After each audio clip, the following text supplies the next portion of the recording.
Hello everyone and welcome back to the Palliative Care South Australia Policy Summit for 2023. Hope you all had a lovely lunch break and now it's time to get an update from the state groups. So thank you everyone for the speakers and thanks for everyone to take the time for joining us today. So a little bit of well, first we'll acknowledge the country that we're on, the Kaurna people, and also to recognise anyone in this session from First Nations heritage. Also to acknowledge any sad news or sorry business that may be happening on the lands and seas around us as well. So the program for this afternoon session is quite many different speakers. So we're delighted to see everyone speaking. You can see there's a number of different groups talking and we've tried to cover as many diverse groups to bring them together today. And then also tomorrow we have our showcase event as well. Just for housekeeping, if anyone's got any questions or comments during this session, please use the Q&A function. We might not be able to answer them during this time, but if we don't get to them during the session, we will collate them all together and then put them in the PowerPoint and send them to you after when we send a summary of this event for everyone.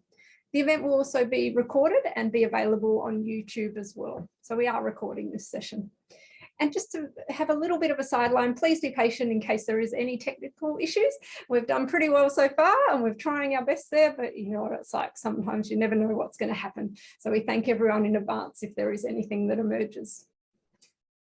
Lovely. So a bit of the purpose of this, and if you were on this morning, you would have heard this, but I thought I'd just share again the purpose of the Policy Summit. Essentially, the idea is that we're bringing everyone together to have conversations about what are the priorities for palliative care in South Australia through this Policy Summit first, and also through a sector survey, which we'll send a link out to everyone too. So we really encourage you all to add your voice into this conversation. We'll be theming all those results and then sending them out to our PCSA members, which we have over 400 members, and we're asking people to rank those results. And then we'll publish a report, which will be the SA priorities for palliative care from 2022 across to 2024.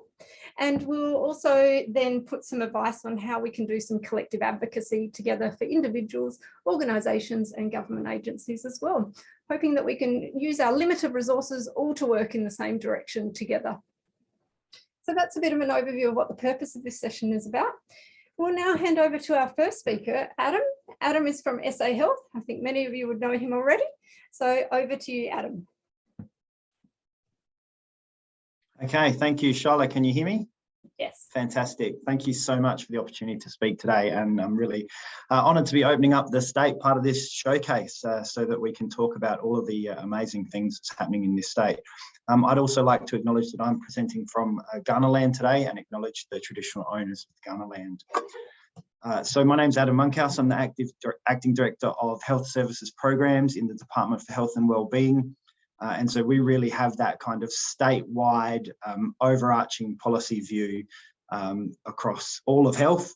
And so for us in the end-of-life care team, then obviously palliative care is where we all started. So we brought together palliative care, voluntary assisted dying, advanced care planning as sort of three distinct streams of work and created the end-of-life care team. We kind of modelled it on similar teams in some of the other jurisdictions. And that really allows us to work together to build our knowledge, to build a holistic person-centred approach to the statewide programs that we support and the policies. And I think what I'd like to say is that to me, that's actually an achievement in and of itself. It really kind of sets the priority for end-of-life care in our state, and it really demonstrates the commitment to this as a topic, as a focus, as an area of investment and interest in sort of government and public policy. And so we're really proud of being able to have that established now as a team. And we've got some amazing people together in the team. Many of you will know that I was lucky enough to snag Kate Swetnam, who isn't able to be here today, but bringing in that real kind of sector expertise and clinical knowledge. And together with myself, who I always call the chief bureaucrat, then you have the clinical and the bureaucrat and the process sides all working together. And I think that works really well. And that kind of that holistic focus, but that's provided in this sort of central office way, it allows us to link across with all of the other areas that you know a functioning public system and a government system have. So it's really that bureaucratic side of things, but it's also the political side of things, into Parliament, into the Minister's office, and it's capturing all the different elements that make up the health system. Planning, strategy, intergovernment relations, commissioning, the cabinet and parliamentary processes. And so we really are that government, that single interface that goes across those. But I think it's our core mode of operating. We can't do that without the partnerships that we have, and partnerships with everybody who's on this call today. And, you know, bringing that clinical voice into the conversations, bringing that consumer and family and carer voice into the conversations. We'll manage the process. We'll kind of bring, you know, draw the threads together and pull things together, but it's really those voices that we rely on to be able to be the best we can be. Next slide, please. Okay, and so what have we been doing? Well, we've had a pretty amazing couple of years, really, since sort of forming this team. We've been able to work closely with a lot of people to deliver on a whole range of different interesting projects and areas of investment. And, you know, we're just continuing to go from strength to strength in working with you guys to build up some improvements and some innovations. Obviously, we were pretty heavily involved in the work that Ken Lang's team did with the palliative care strategic framework, and that sort of has that initial setting of our directions over the next sort of 5 years. But then many of you will have been part of the investment that we had the privilege of administering over the previous government's term in terms of expanding metropolitan and regional specialist services. And, you know, we were able to sort of secure over 85% of that funding ongoing into the system to basically, you know, lift all boats, to have that funding, building up the funding that's available into palliative care in South Australia. We ran a couple of rounds of the grants program and had something like 40 different non-government organisations have the opportunity to trial new things. And obviously, as Shyla said, tomorrow we have a showcase showing off some of those amazing pieces of work that the non-government sector have been able to do.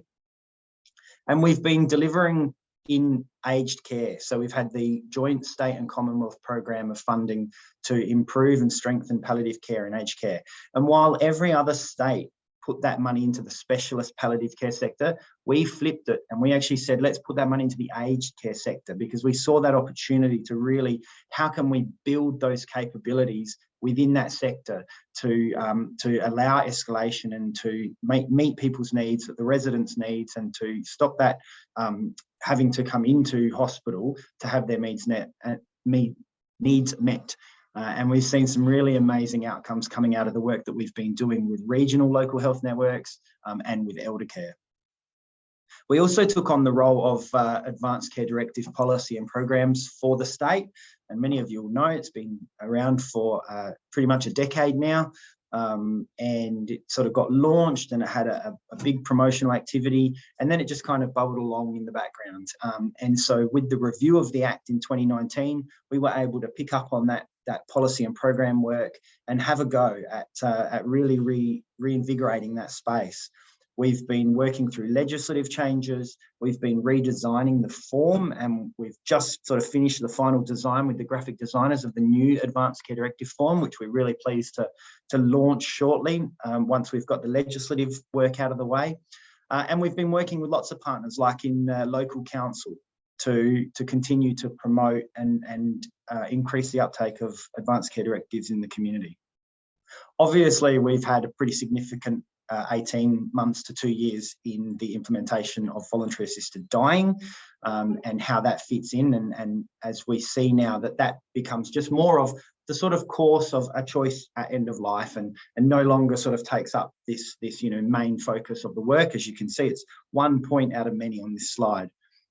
We're really excited to sink our teeth into the new palliative care navigation pilot, which is the funding that you may have seen in the paper a couple of weeks ago from the Commonwealth. And really looking forward to kicking off with a bunch of projects in that space, and watch this space as you see more stuff come out about that shortly. And grief and bereavement has always kind of been peripheral to our work. Kate chaired the grief and bereavement subgroup of the Palliative Care Network for some time. And what we're doing now is working with the Hospital Research Foundation to conduct a feasibility study into grief and bereavement as a centre for South Australia, and really try and set that direction for grief and bereavement, lift up grief and bereavement as a priority area for focus. And the service planning cycle and the model of care and all of that stuff, continues on. I can remember being here when the original palliative care network set a plan back in, I think it was 2011 to 2016. And, that type of stuff continues on. So we've got a strategic framework, and we're working with Ken Lang's team to continue with that analysis, to look at our service plans in the state health system and the models of care that sit behind that. Next slide, please. So when it came to what are my priorities, or what are the top 3 priorities, I went back to the strategic framework. We did a lot of work with a lot of stakeholders to pull that strategic framework together and say, look, here are the actions for, here are the areas for investment, the areas for focus. There's 10 up there, I know, but in reviewing them today, I was really pleased to see that, a lot of work is actually happening. We've got advanced care planning work off the ground. We've got compassionate communities happening in all sorts of different areas. Obviously, the navigation pilots come through, and grief and bereavement, as I was just talking about.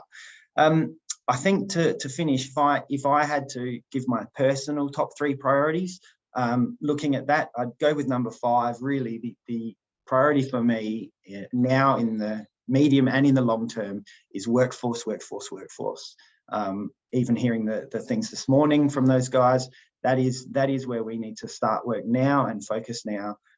And I look forward to continuing to do that with everybody who's on this call and everyone who's presenting today, because in partnership we do a better job. So thank you so much, Shyla, for giving us a chance to say what we're doing. Fantastic. Thank you so much. And the synergy from national to state, you can really see it all align, which is lovely. And that's the whole purpose of today's session, and how we all work together moving forward, which is lovely. So now I'll give an update from Palliative Care South Australia and what's happening at the state level. We heard from Palliative Care Australia this morning, and PCSA is a member organisation of Palliative Care Australia. So we do a lot of work collaborating with them, collaborating with the other jurisdictional peaks as well, to support the voice for palliative care across our states, but also up in the national level as well. So a little bit about us. Most people hopefully do know a little bit about Palliative Care South Australia, but we were founded or incorporated in 1986 and have grown continuously since then. We're an independent peak body organisation. So our real purpose is to bring together a collective voice and advocate for the people that need in the palliative care space. So we talk about people with a serious illness, experiencing dying, death and grief. Really all South Australians should benefit from this space, and how do we bring their voices into that advocacy space? We are a membership-based organisation, and we have over 400 members across the state, both organisational and individual. And the membership is currently open, and obviously always open, but at the moment the membership year is from July to June. So we really encourage you to consider joining up as a member to keep supporting our voice across the state. So what benefits do we bring to South Australians? We've just recently updated our website, and this is a little screenshot of what the website looks like. And we're hoping it's a bit of a user-friendly way for people to just jump on in and look at different aspects of Palliative Care South Australia offering. Really, there are 4 key areas that we work with. So we're a collective voice for advocacy across the state. And really, we do that through our membership. We do that through being a member of Palliative Care Australia. And we also try to listen to the sector as much as possible. And this event is an example of that. How do we ask people to come together and tell us what are their priorities, so that then that is evidence for us to use in any future advocacy messages, both state and national as well. We also keep a sector issues log. So members raise issues with us, we meet with them and understand what those issues are. And when they become a collective issue and we hear them more than once, then they contribute into our sector issues log, which we analyse and take to different bodies to try and get a solution in that space as well. So if you have any issues in that area and you are a member, please consider raising them with us so that we can share them as well and support you in that advocacy. The second big area is education. So most people know that we're the state's body for running PEPA South Australia. We're very proud of that and proud to work so closely with specialist palliative care services who mentor and host these amazing placements for people across the state. I think we've seen a lot of amazing outcomes from PEPA and a lot of collaboration and a lot of people getting a touch and an understanding of what specialist palliative care is, and they're bringing that back to the generalist area. It's a very important program and we look forward to continuing that program for the next 3 years as well. We're just launching 2 new community education programs. So one's called PalliLearn and the other is an international education program called Last Aid. So just like there's first aid, now there's last aid as well. And these are community palliative care education programs. So we'll be rolling these out in different ways and really encourage you to think about how you could access, support them, or even host one for your community group as well. So you can jump on our website and see more information there of how you can ask us to host one in your community or your workplace. We have also done some education in workplaces and we are working with the other jurisdictions about a model of education for workplaces across South Australia as well.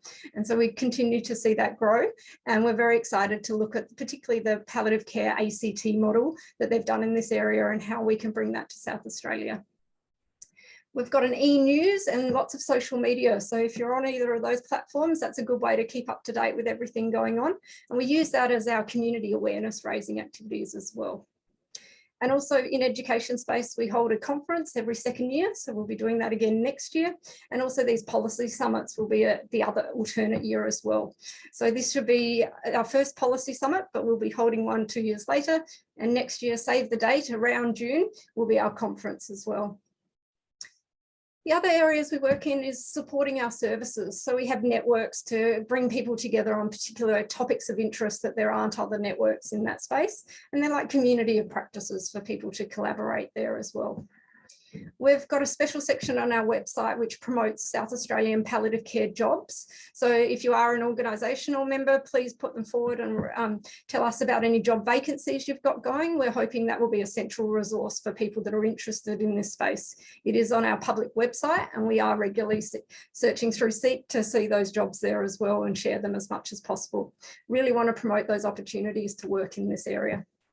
And we are working in our volunteer village for the state and also for Palliative Care South Australia. Lots of people want to volunteer in this space and already are in a lot of the specialist palliative care services and also some generalist services as well across the state. So we're trying to bring those voices together, learn from each other, collaborate and network as well. And finally, the other area which most of you probably know about is our raising awareness. So particularly National Palliative Care Week is the big activity that we have in May every year. But we also work with Dying to Know Day, World Hospice and Palliative Care Day, and what John Rosenberg mentioned this morning, also Compassionate Communities Day as well. So we'll have a central resource on the website, which you can see already are there, and that's where we'll put links to a list of different assets and ways that you can help raise awareness on those days as well. And we've got a stronger focus in the public health palliative care approach. There's already some fantastic work, which Adam just mentioned, happening in the compassionate communities space across the state. And we're really trying to bring that together and synthesize how everyone's working in this area, bring along the best practice resources that are happening on the international area from Public Health Palliative Care International, lessons learnt from other jurisdictions and national and other groups overseas as well. And we're really hoping to do this under the banner of our SA Compassionate Communities, which we'll be working a lot more on next year, rolling out different activities across the state, collaborating with the primary health networks and other agencies to hold conversation morning tea, compassionate community conversations, and really trying to understand what's already out there. How can we bring people together in this space? And what's some clear set of guidelines that we could work on collaboratively so that we could all focus in the one direction? So that's a very rapid overview of everything happening at PCSA. So what would be our priorities? Really, obviously, today's session is going to help us identify the state's priorities. But from our sector issues log that we've been maintaining, these are the top 3 sector issues that are being raised to us. The first one was mentioned quite a few times by other people this morning, which looks at the support for underserved population groups. If we can bring together support for them, it benefits the bigger support across the state as well. So some targeted support in that area would be very beneficial. The other area that's raised with us a lot is the support for under 65 age group population in their homes. These people seem to be falling through the gaps in some of the funding sources. So how are we supporting them? And I think Liz mentioned some solutions or some potential solutions in that space this morning, looking at step down models and some other areas as well. So if we could have a focus in that space would be fantastic. And then third area is looking at some clear and clean priorities at LHN level, also at state level. And like Adam said, there's all of these fantastic reports out there already. How do we bring them together so we're all singing from the same hymn book, working together, walking in the same direction? And include that public health approaches to palliative care as part of that. So we've got all aspects of palliative care covered in these documents. And then how do we implement them? Because reports are great, but they can also sit on shelves and not actually have much action or impact. And really the key thing to make a difference for all of our patients and clients out there is that we are supporting them by using these resources as much as possible. So there are our 3 big priorities for Palliative Care South Australia and a bit of an overview of what we do. Now I'll stop talking and I'll hand over to our next wonderful speakers who are from the clinical network. So we've got Peter and Catherine, who many of you know, they're from CEIH, the South Australian Palliative Care Clinical Network. Over to you, Peter. Thank you very much, Shyla. And is Catherine on as well at the moment? It's always difficult doing a tag team. If she's not, then I'll lead off. I haven't seen her on yet. I'll let you know if she is. All right, so I'll lead off on behalf of Catherine, as she was going to introduce us. We are the co-leads for the Commission on Excellence and Innovation in Health, and it's the first time that there's been a co-led with a clinician and a consumer. And we work as part of a team with the CIH, along with our other clinical leads with other disciplines, cancer, cardiac disease, young adults, chronic pain, particularly. There's Catherine coming up. Can I have the next slide, please? Part of what we do is try to advocate for palliative care, working closely with the department and other NGOs, with other clinicians, with the universities, and really try to get the message out there about palliative care and how can we improve access and equity for all. Next, please. So, Catherine, did you want to take this one as I led off? And you're on mute at the moment still.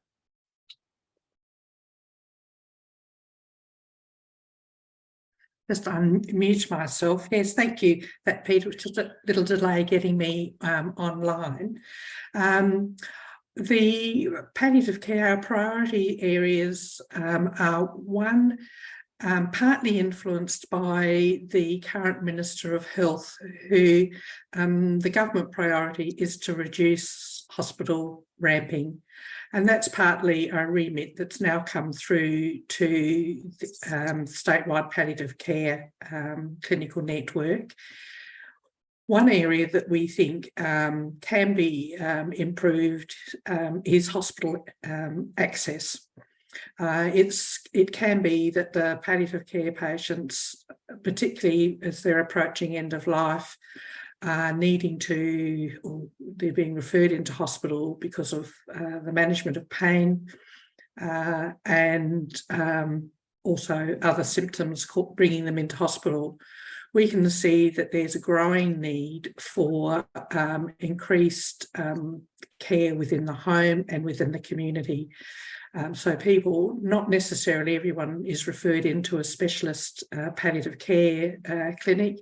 They are the sort of place for people that have really got significant symptoms that need to be managed.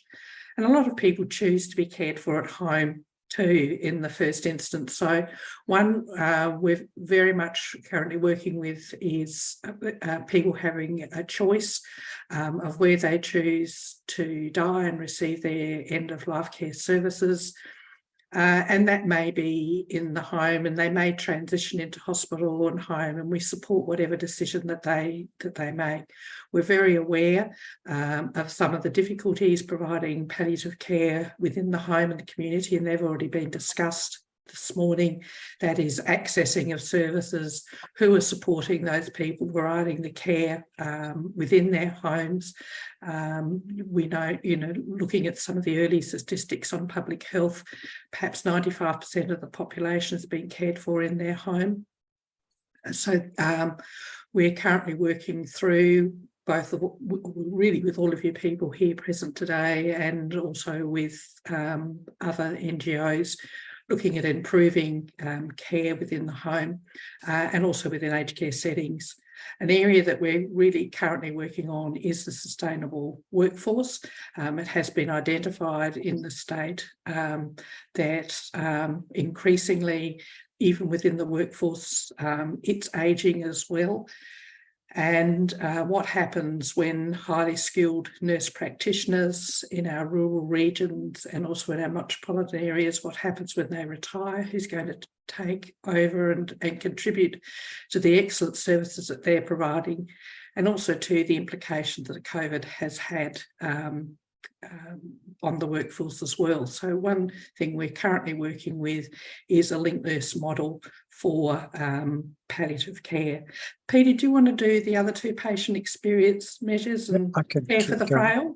We've been working with the Commission's team with patient-reported experiences and trying to devise a tool that will be user-friendly and give us meaningful information to how are we doing, how are we caring for our patients, what's their experience. And that's getting closer to being able to pilot a tool.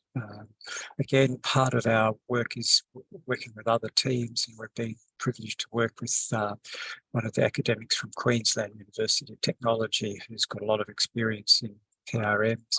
And then we've also been working with interstate with looking at the increasing ageing population and palliative care for those that are increasingly frail and demented.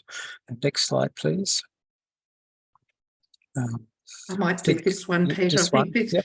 Yeah, we were asked to provide how we benefit South Australians, and this is a very wordy slide, but we included it because we understand that at the end of the day, all of the slides are going to be gathered and shared with all of the participants today. So we thought it worthwhile actually including this. So as Peter's briefly mentioned, is that we've taken the lead on standardising a method for patient-reported measures for palliative care in the state. We also provide leadership and advice on clinical best practice for obviously high-quality palliative care, monitoring performance by collecting data, and we're very aware of some of the limitations that data or the provision of data that exists within the state, and we've working with and networking with the universities on how data can be, or the data gathering can be improved so that we've got a better handle on what's palliative care and the quality of palliative care that's being provided in this state. We obviously champion evidence-based practice, looking at the best clinical, I suppose, services for palliative care people. We, through our network and also individually, we're very involved with healthcare or palliative care research, working with healthcare providers, consumers, other stakeholders, and with the Department of Health and Wellbeing. And our overall focus is to provide quality palliative care in the state. And I suppose one of the way we the value that we, and also to the philosophy we have, is what would it be like to experience the best palliative care in South Australia? And so we question everything that we do. Is this providing the best possible palliative care in the state for the patient, for the carer, and for the staff? And that's our vision. And also, I think because this co-leadership role is a very unique one, we've found that it's different perspectives have been brought to bear, and we've found it to be very worthwhile. So next slide, please. And I might leave this to Peter. This slide, we were asked for 3, but we went a bit rogue and gave a few more. So do you want to do this one, Peter? Thanks, Catherine. But I think the 5 all blend into 3. And as Catherine mentioned, the remit given to the Commission has been help to fix ramping. And part of what we really look at is how do we improve care at home? How do we improve the services, working with virtual care team, our primary care clinicians, our GPs and NGOs, but also the ambulance service. The workforce has been mentioned a few times this morning, and how do we have a healthy and sustainable and experienced workforce and really look after their well-being. And then that really dovetails in, particularly for the acute hospital care setting in general medicine. And there's a big focus with the Commission on looking at how to improve general medicine in the acute care setting. But that's actually helping to look after those clinicians as well, because they are looking after the frailest and the sickest people in the acute care setting. We're thrilled to be able to work with the Department of Health with their navigation project, with the recent $7 million funding from the Commonwealth Government that was announced in the the SA government budget just last week. And that's really going to hopefully make it easier for patients and clinicians to be able to navigate through what is a very complicated landscape of how do I get information, where do I go for help. And so we're really excited to be working with them, and Catherine works very closely as the consumer representative on that team. So I think the 5 all blend into 3, but really make it a whole package of good end-of-life care for patients, families, and our staff. Thank you. Thank you. That concludes our presentation. So thank you. Thank you both so much. It was a fantastic presentation. I might just ask you a couple of questions that have come up in the Q&A. One was actually directed at Adam, but because you also mentioned the workforce area, just wondering if that includes carers and community volunteers. The volunteer network is so vital and harder to get. So we do try to work on increasing our number of volunteers through our service. They play a vital role both in our hospice but also in our community as well.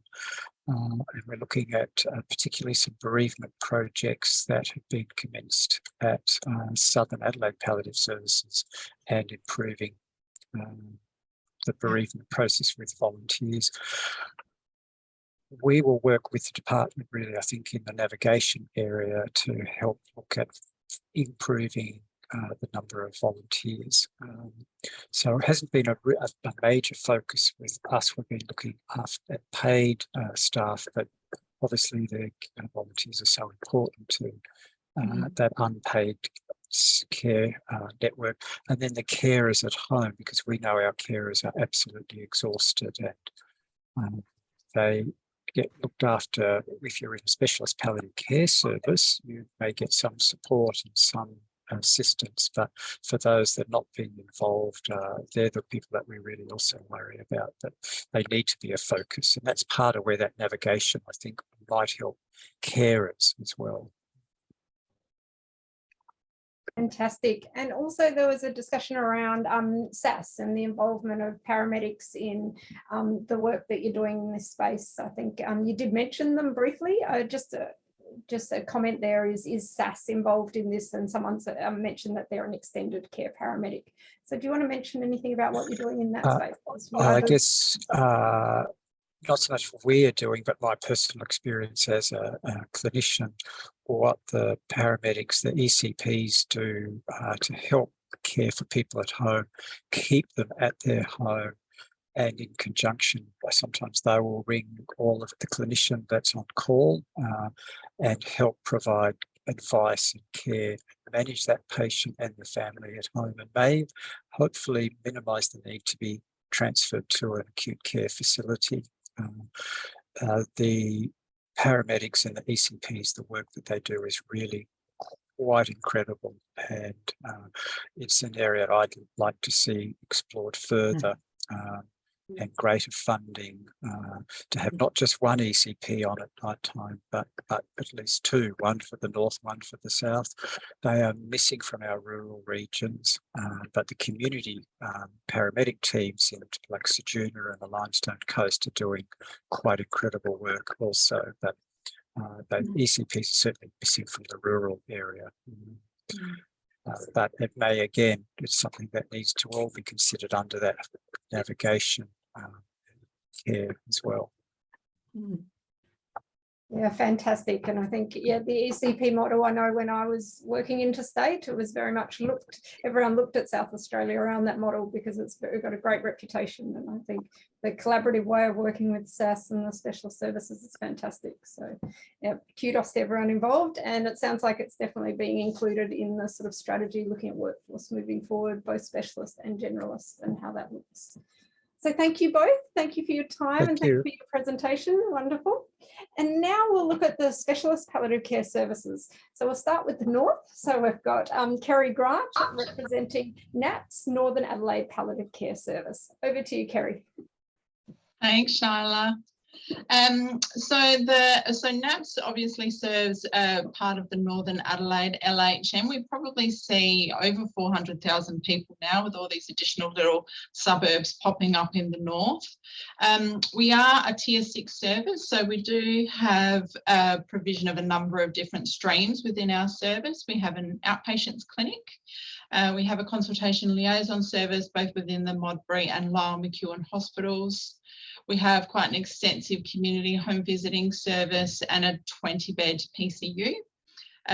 We do also, our consultant team very widely supports our country partners as well. So York and Northern LHNs and our Barossa Hills Fleurieu counterparts. We have an extensive multi-D team comprising of 2 nurse practitioners, and very luckily we recently secured a candidate position as well, which is great, and a new allied health assistant to the team as well, which is fantastic for us. We do try and hold ourselves to a vision of authentic, compassionate palliative care, supporting living and dying well. But, with everybody, there's quite a significant pressure on resources at the moment, and we'd love to do more of that anticipatory care planning, but it is certainly a challenge that we've seen over the last couple of years. Obviously, we accept referrals for both malignant and non-malignant disease.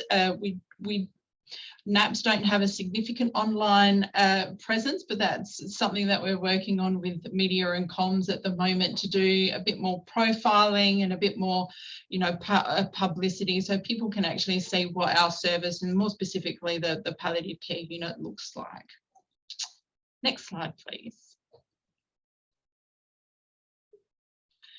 So how do we benefit South Australians? I think a lot of the work that we currently do is around the education and training.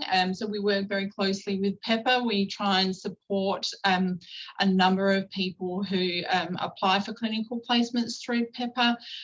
They might come from residential RACFs, community services, country teams as well quite often will come down to us. We do work very closely with our aged care counterparts in Narlan as well, and our GP settings.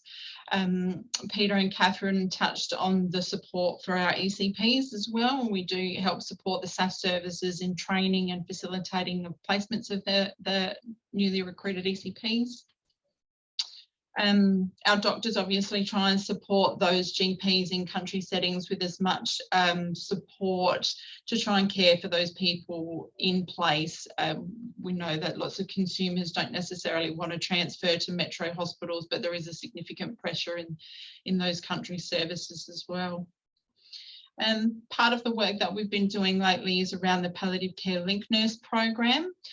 So that's a program where we identify staff within the acute spaces of both Lyell and Modbury Hospital who have a keen interest in learning and upskilling their abilities in providing more generalist palliative care in their acute setting wards. And that's really helped to build our workforce as well. So from that, we have recruited 30 nurses now across Nyland into the program, and Mel Bruno has been our coordinator for that, and she certainly helps to provide lots of that shoulder-to-shoulder role modelling and the ongoing education and training of those 30 nurses. Since then, we've also extended the program somewhat, where we've built in rotations actually through our service. So that's helped to, I guess, you know, solidify or build upon the skills that they've learned through the Link Nurse program, where they have, you know, a fixed contract with us for a period of time. So in the community setting, it's open to registered nurses where they can learn to upskill into a clinical nurse type role, and they, you know, work alongside our specialists in the community setting. And we've recently opened that up onto the ward as well. So it's now open to those Link nurses who might be enrolled in their classification as well. So that's really exciting progress that we've had on that front. The yarning clinic is also really important for us. So one of our nurse practitioners set up this clinic a couple of years ago now, where she works out of Wattoparina, and, you know, working with an established and trusted Aboriginal health service has really helped us to create those connections in community and identify those people who have, you know, ongoing chronic deteriorating health concerns, to be able to have conversations with our nurse practitioner around advanced care planning and resuscitation. So that's really an exciting ongoing piece of work for us. Next slide, please. So some of the recommendations for us moving forward, I think a few people have touched on this now, but we're really experiencing significant concerns for providing care for those that are under 65. It's been very difficult. I think the NDIS in this space have experienced a significant influx of patients with cancer diagnosis who might not necessarily fit under their traditional model with what is disability, and how we need to now look at this resitting alongside health priorities is something that's significant pressure at the moment.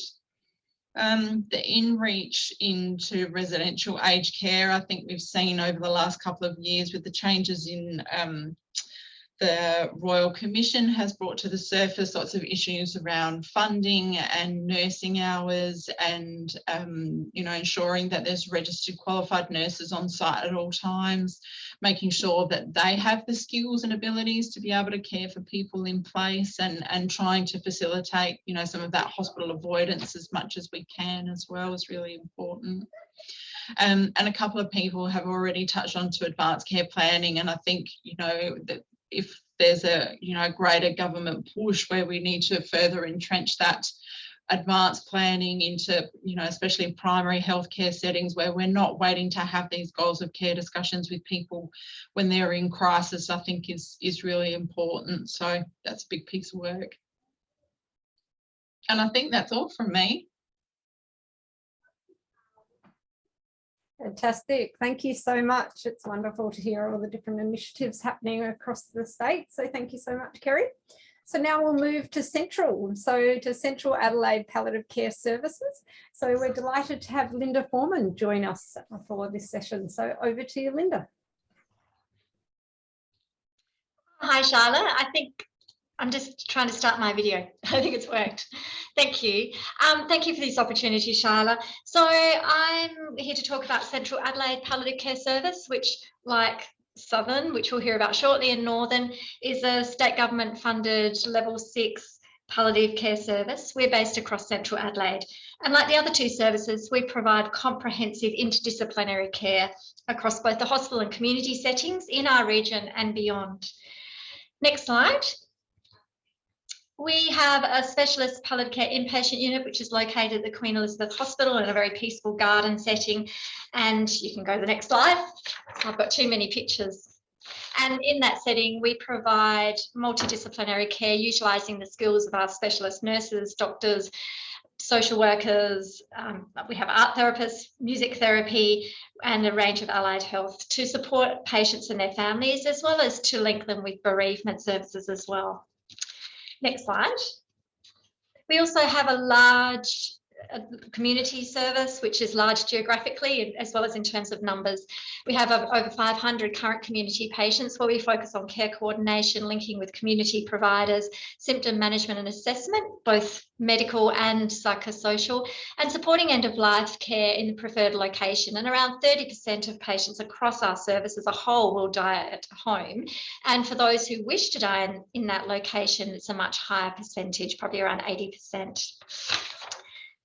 Our next slide looks at our consult liaison service at the Royal Adelaide and the Queen Elizabeth. And these are both busy services. And I guess of significance at the Royal Adelaide, of the 20 to 30 referrals we get each week, around 50% of those people seen actually live outside the central Adelaide catchment area. So in that context, we're providing services way beyond our footprint.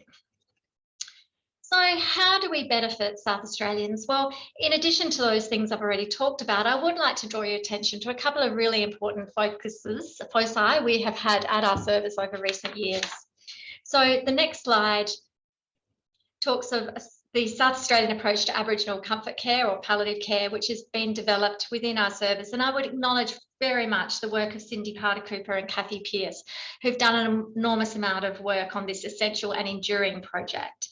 Essentially, after a significant data analysis, what characterised this approach is very, very comprehensive consultation. So talking with over 34 stakeholder groups across South Australia to hear, to listen, to hear Aboriginal voices, narratives and experience to inform this model. If you just go to the next slide. And I think those voices are what's really been important in formulating a number of recommendations around the model of care, recommendations about increasing the Aboriginal palliative care workforce, about strengthening existing pathways and continuing with community engagement. If you go to the next slide.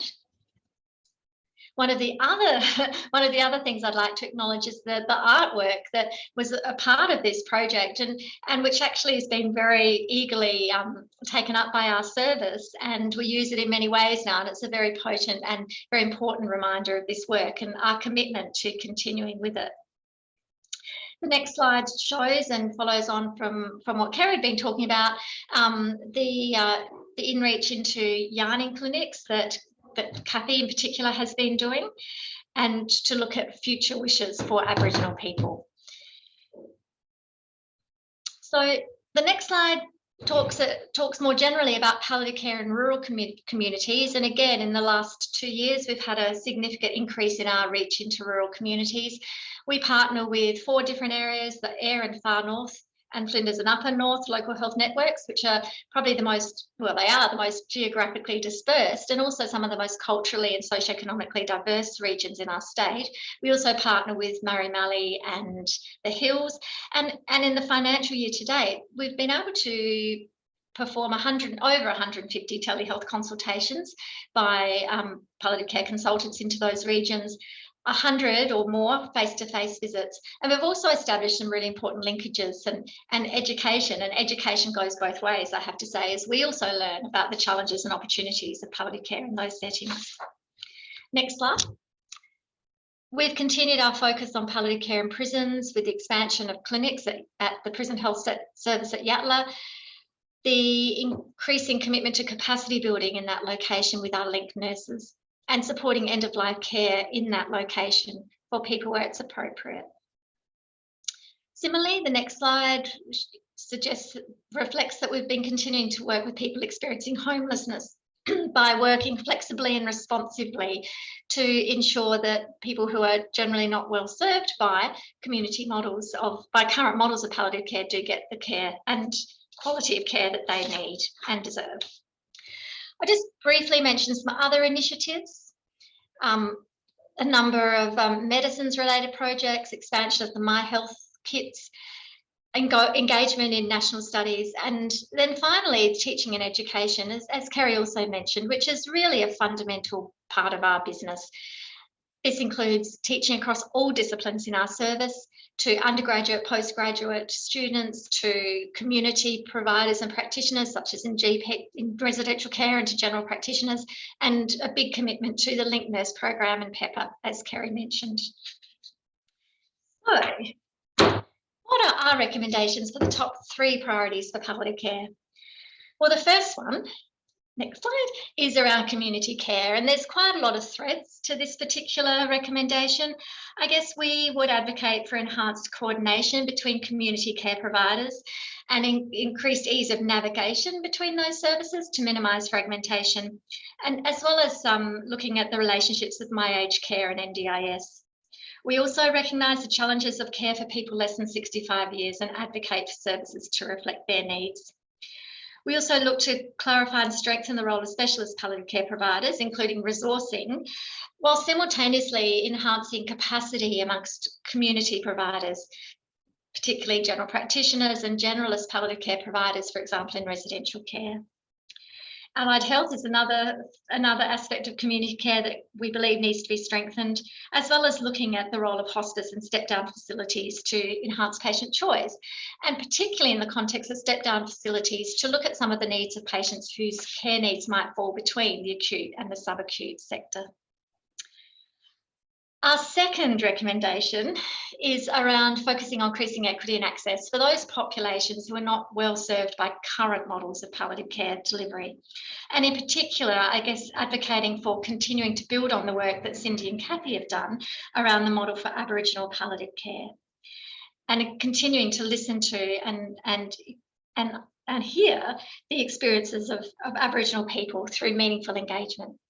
Similarly, looking at expanding services to other groups who are less represented, and that would include people from culturally and linguistically diverse backgrounds, again, continuing the work with the prison population and also with people who are experiencing homelessness.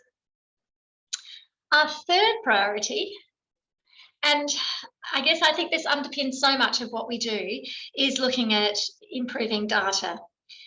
We believe that improving skills, resources, and a platform for data collection is essential for specialist palliative care services to prove and improve our activity and our ability to deliver quality palliative care.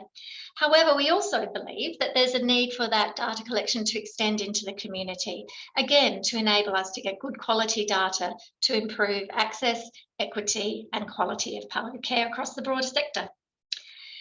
So I would like to thank you, Sharla and Palliative Care, for this opportunity, and thank you for allowing me to talk about the work that we've been doing in Central Adelaide Palliative Care.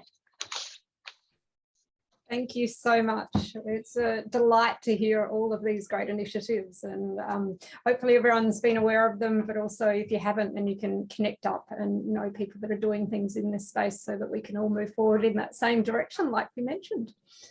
So now let's head to the south. So Southern Adelaide Palliative Care Service, delighted to have Tim Toe, who's their medical director there, to talk about what they're up to down there. Over to you, Tim. Thanks.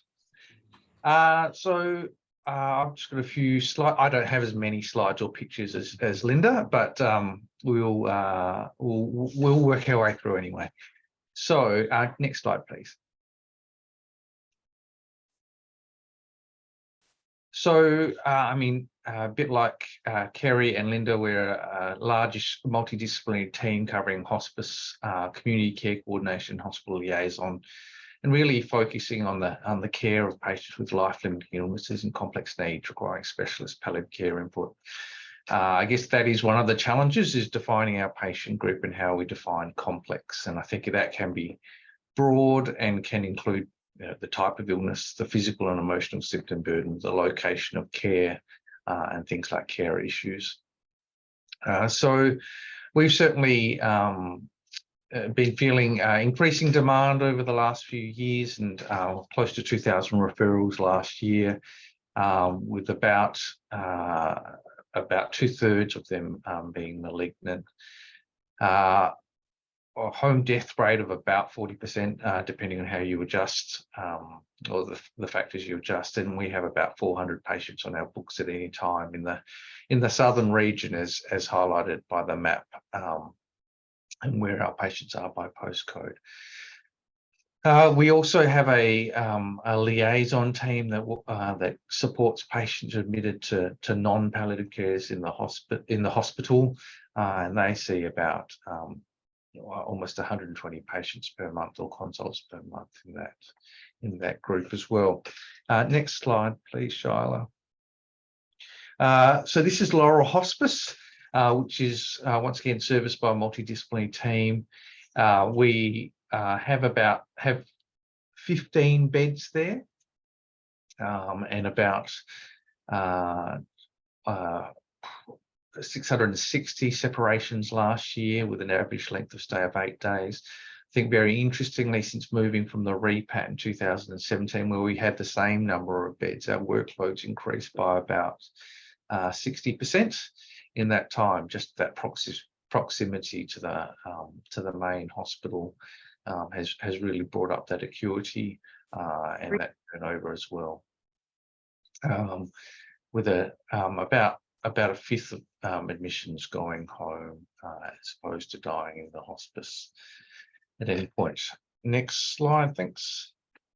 So I guess some of this is intuitive to being a specialist palliative care service. We benefit South Australians by providing specialist and complex palliative care support and advice and expertise.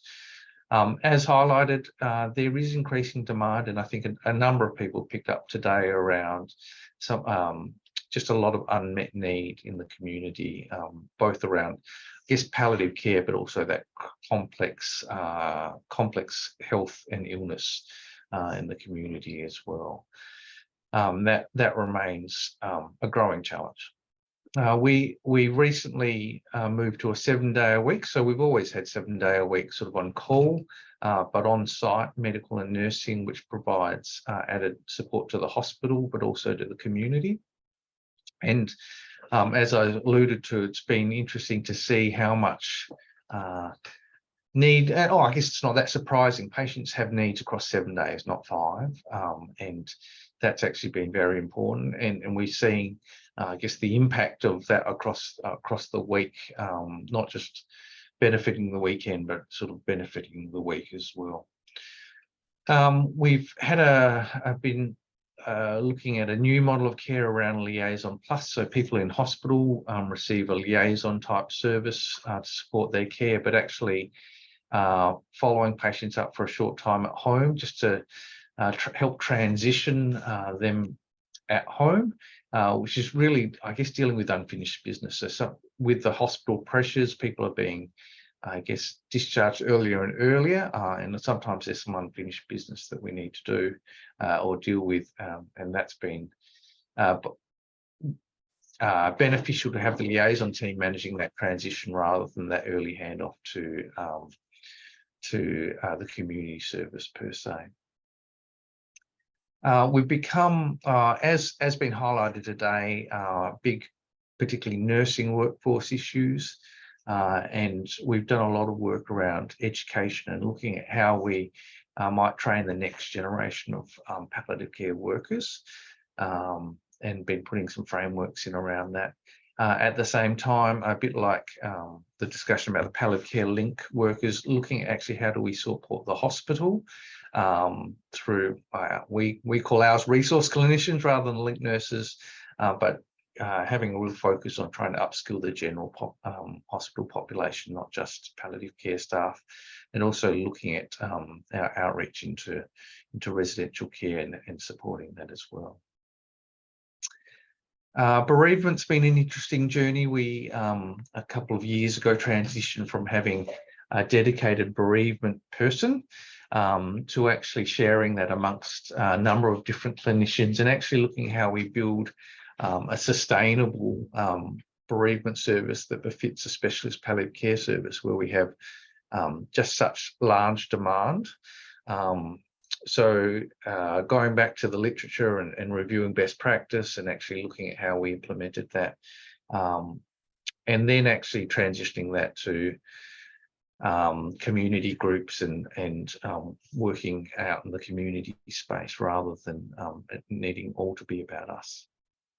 And finally, there's a number of different pieces of research going on, and we have a lot close collaboration with the Flinders Uni Palliative Care group here, and actually I guess from a South Australian perspective, we've had limited amounts of research with a few key people in the state, but trying to, I guess, systematically build that back into as something that we do, because we think it's actually really important for patients, families, but also the staff and the benefits of it. So there's some of the key things that we've been doing. So next slide, thanks, Shyla. So top 3 priorities, I think you've heard it a lot already today. The care of the patient under 65 years is an enormous issue. And I guess in many ways, they're just missing out in a bit of a gap in the system at this point. So whether that's through NDIS or just more broadly, I think that also captures a group of patients who are that sort of chronic complex, that there are gaps in the system for them. The second priority is really around more hospice beds to an extent, and I'm not sure that this has to be all run health hospice beds. It could be actually, how do we do this differently? But essentially the hospitals are so busy at the moment that if you're not the pressures on hospital beds are that people are being pushed out very early, and if people are look like they have a few weeks before they die, then often there's a lot of pressure to move that care to a residential care and alike. And I'm not sure that we've got that quite right, but we're also having to meet very significant demands in the system. And I think we actually need a bit more capacity, inpatient capacity for those groups. And finally, the last one, once again, has been picked up in the community type discussion, but I'm increasingly convinced that we can't, as specialist palliative care services, we can't do everything as much as we'd like to, and that we actually need to keep building our relationships and working with community groups and empowering and supporting that sort of work, rather than thinking that we can do it all ourselves. So the compassionate communities, etc., I think is a really important development, and something that we need to push on with. So I think that's all from me. Thanks. Fantastic. Thank you so much, Tim. Tim, there's just a message in the chat that just asks about, you referenced off the 7 days a week option, and they were just asking around admissions into the unit and other areas and how that works around the 7 days a week. Are you happy to talk briefly about that? Yes. Oh, just reading that. So we've been admitting 7 days a week for many years. The comment is, for people's benefit, is Tim says 7 days a week, but can't do admissions on the hospice during weekends. How can this be 7 days? Can he please explain?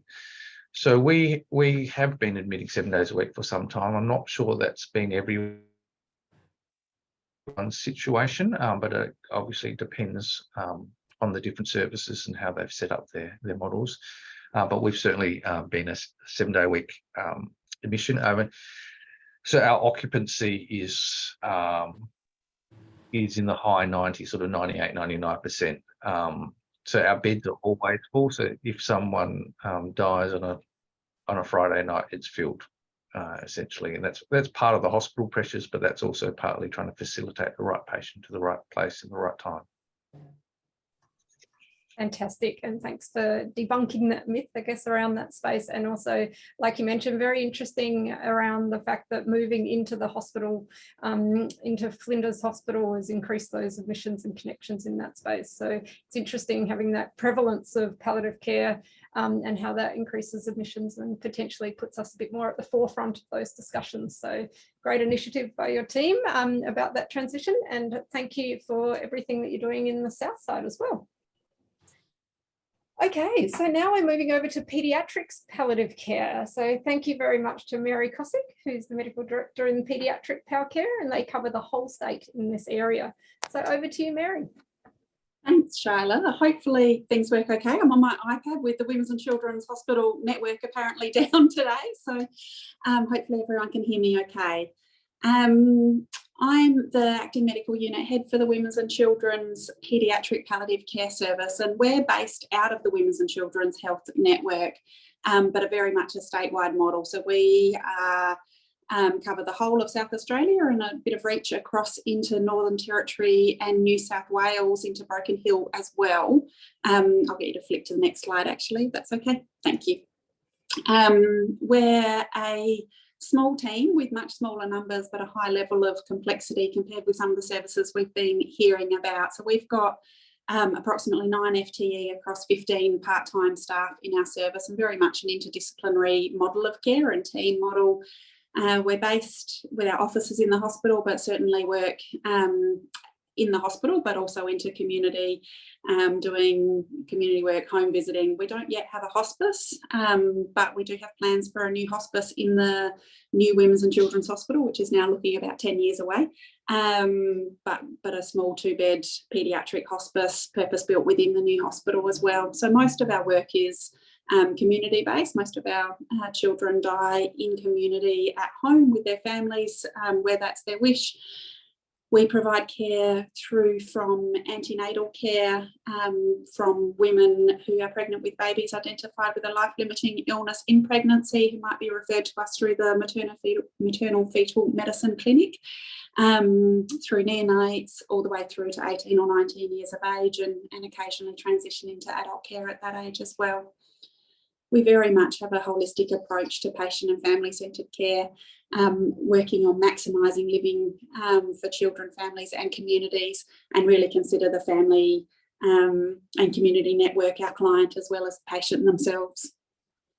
Next slide. Just some general points, I guess, about paediatric palliative care. Our patients certainly have a very high level of medical and social complexity, and so we will work very much in consultation and collaboration with a number of other teams. So there's often a dozen or more teams at the Women's and Children's involved in their care, as well as across into community, working in with groups such as Encompass, who support the care of children with health needs in schools and the education system, working in with families, schools and community providers, and a very high level of work in with NDIS and advocacy work in that space as well. We very much partner with and support families, often over many years. We have a nurse-led model of coordination and partnering with families, with specialist support from our service, but very much working in with the community clinicians and providers across the hospital network as well. We provide a 24/7 on-call service through 2 part-time medical consultants, myself and Dr. Michael Briffer, to provide care across the week, but are yet to be able to provide the full interdisciplinary model across 7 days. Next slide. The service has developed over around 20 years, from initially being very much a charity-funded small nursing service to really, in the very recent years, I think some of our biggest achievements have really been able to move into an interdisciplinary team, having a full FTE of medical staff, having a psychosocial team with social work, grief and loss and art therapy roles, which has been a really major part of our expansion, I guess, over that time. We've got a number of different pathways and programs that have developed. The perinatal care pathway, our nurse manager, Rebecca May, has really championed. Beck has a history as a neonatal intensive care nurse and recognised the need to improve the care of women and babies experiencing life-limiting illness from antenatal care through, and so very much coordinating in with antenatal care, the maternal-fetal medicine clinic, neonatal intensive care, community care, with CAFs and community neonatal care as well, to develop a coordinated expert care approach, which has really changed the way that women and babies are cared for at the Women's and Children's Network, and is really leading the way nationally as well. That's also resulted in a marked increase in referrals through to our service, so that we can provide a support and care for those babies and families as well. More recently, we've been doing, I guess, sort of similar work with improving the care of the dying child in the paediatric intensive care unit, and have a paediatric intensive care nurse, Mel Thompson, who's come on board last year to really focus on improving that pathway and bringing some equity of care around the care of the dying child in the intensive care unit, which are sometimes patients known to have palliative care illnesses, but of course broadening that out to the many traumas and drownings and things that come through the paediatric intensive care unit.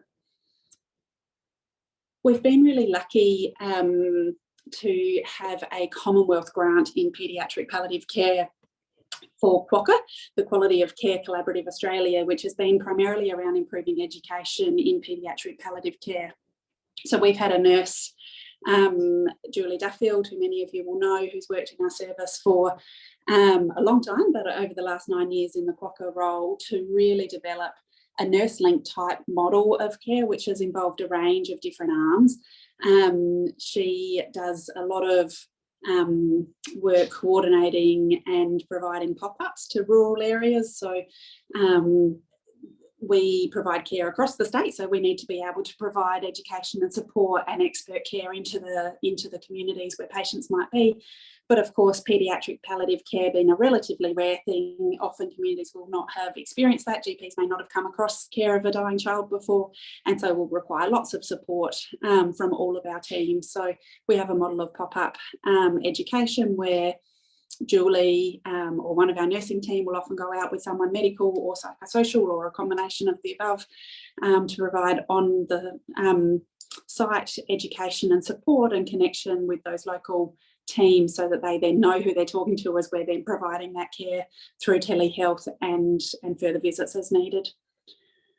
Alongside that has been a nurse-led model more locally in Adelaide as well, and a huge amount of work nationally developing online modules for education and delivering of those as well. The Peer Mentor program has been one of the highlights, I guess, of the last couple of years. We were really lucky to work with the Hospital Research Foundation to develop a pilot program in 2019, which was a co-design model in partnership with TAXI, the Australian Centre for Social Innovation, and funded through HRF, which was really successful. There was a huge amount of learnings, both for us, but for the mentors and mentees, speaking really positively of having a mentor who is a bereaved parent, or parents who were providing support to families living with a child with life-limiting illness. And so families really identified the role of the peer mentor, provided meaning and purpose, and honoured their child's legacy, and the shared lived experience of their peer mentors really increases palliative care parents, their level of emotional and social support. So it was a real benefit at both ends, and it was appropriately recognised through a number of awards, which has led to ongoing funding and permanent funding through our network for a program. So we've been able to roll that out this year under Diamond Creek's expert guidance as part of our bereavement care program. And it really identified, I guess, and recognised that where we listened to families who were really expressing their need to connect with someone else who got it, who actually understood what it was to live with a child with life-limiting experience, someone who could give them a sense of hope for the future after the death of their child, and designing the model together. It's just been a real success, and rolling it into an ongoing model is just moving from one strength to another, and it's now known as the Strengthening Partnerships peer mentor program within our service. Next slide. And that was just really highlighting, I guess, some of the quotes from mentors and mentees going through, which has been really positive. And so part of the program going forward is also developing an advisory group that can really lean into the work that we do as a service in lots of different ways. Next slide. So I guess going forward, that leads us into the work that we're doing at the moment is working with the Women's and Children's Hospital Foundation to develop a coordinated bereavement program for all families experiencing the death of a child, and really working towards all across South Australia, because there are quite a lot of inequities of the care and expertise and support that families might experience, and really wanting to make sure that there's consistency of expert care and follow-up, an ability to build education and support and models into community, and to include families in the peer mentor program, spiritual care, social work, remembrance, memory making, and a bereavement pathway for families. One of the really positive outcomes of the peer mentor program has been really recognising and valuing how important consumer co-design is and peer support models, and so developing the advisory group as part of that's been a really helpful part as well. We have a part-time art therapist, but I think as we've developed over the years, we still have charity-funded parts of that, and so we are currently working with the foundation to develop a model of care for an ongoing expressive therapies part to our program, and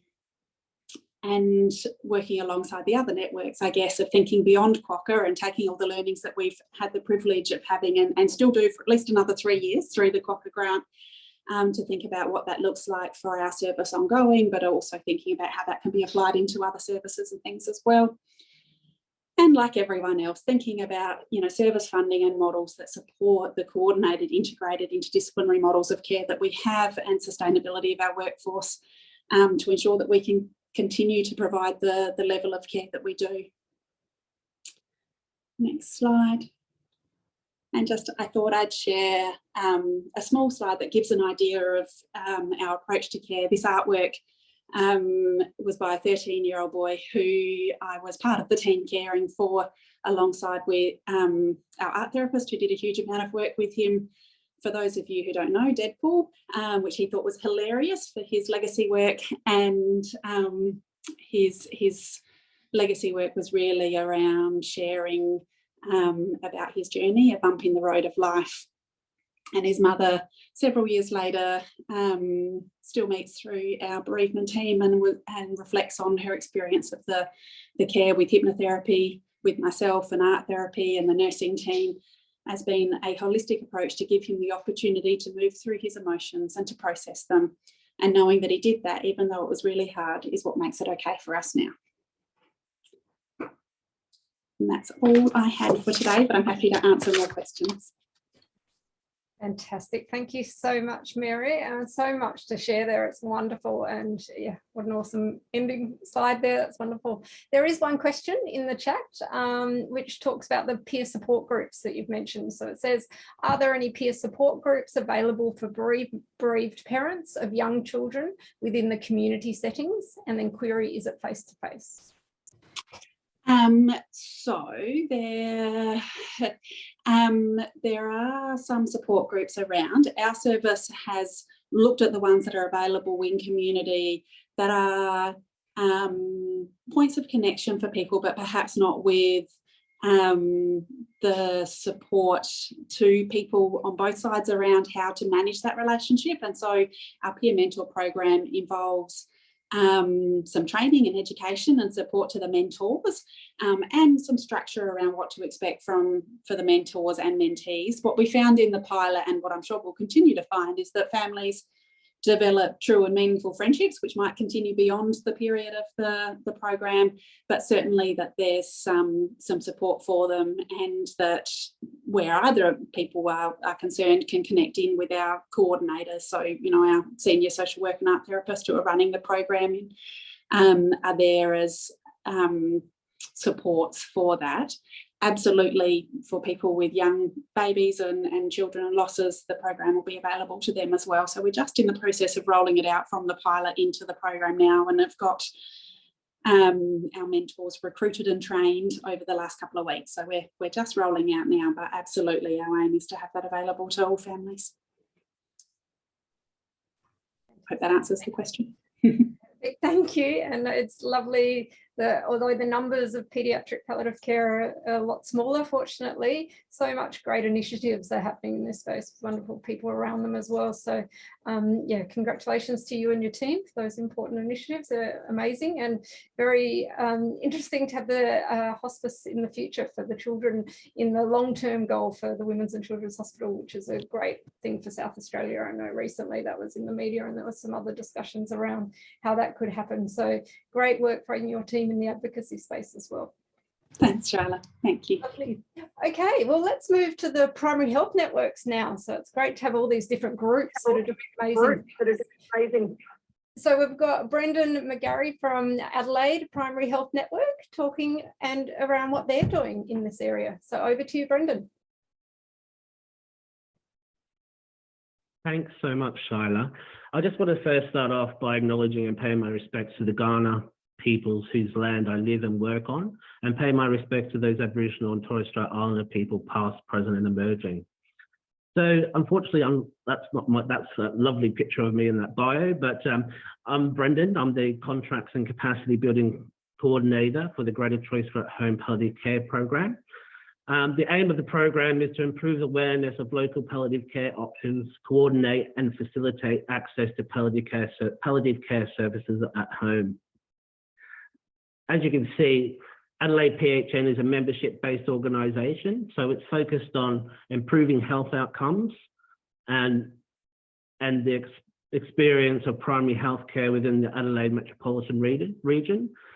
We also are established and funded by the federal government, and we are one of 31 PHNs operating across Australia and one of 2 in South Australia.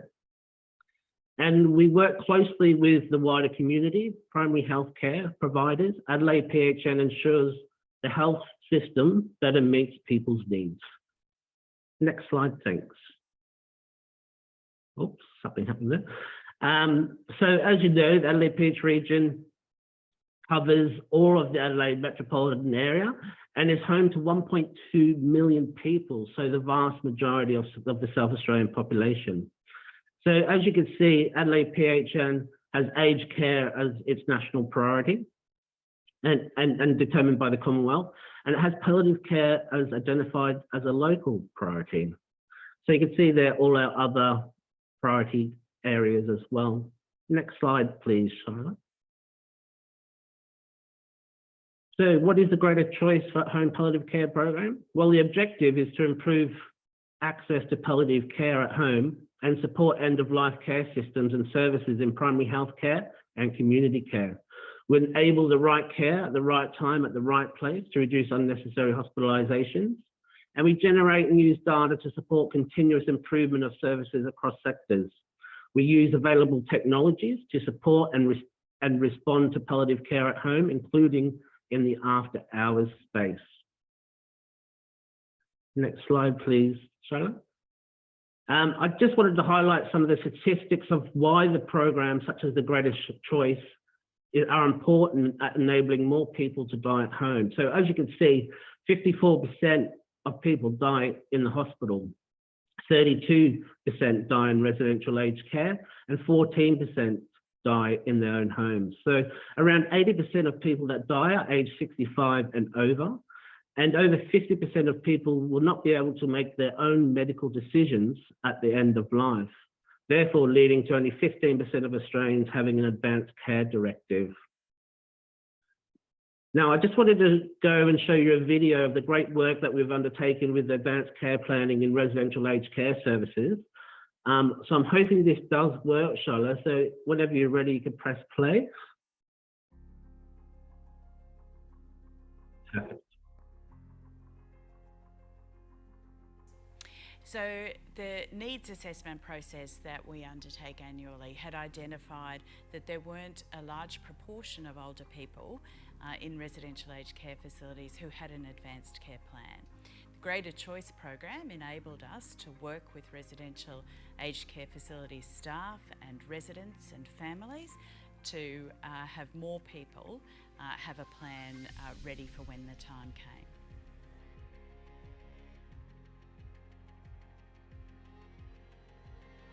So Greater Choice for at-home palliative care developed a model in residential care, and we looked at rolling that out into the community. Evidence shows us that very few people have an advanced care directive. We are a very death-defying community, and nobody wants to talk about death or about their healthcare wishes as if their health should decline. Well, I think the Greater Choice program enabled us to provide training and education tools, resources for people who are working in this space, so that they felt that they had the handbag full of things that they needed that were going to support them to have these difficult conversations.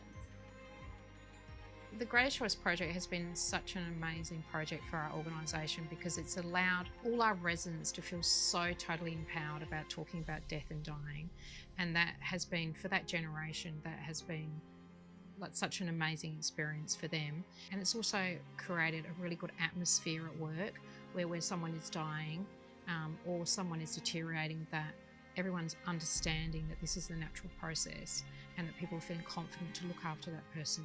The Greater Choice program enabled us to assist care staff and registered nurses to think really broadly about what they needed to consider to help families support their loved one through this process. The Greater Choice for at-home palliative care program through the Adelaide Primary Health Network has been an amazing opportunity for me to be able to share my knowledge, to be able to support, mentor, coach and teach others within the sector.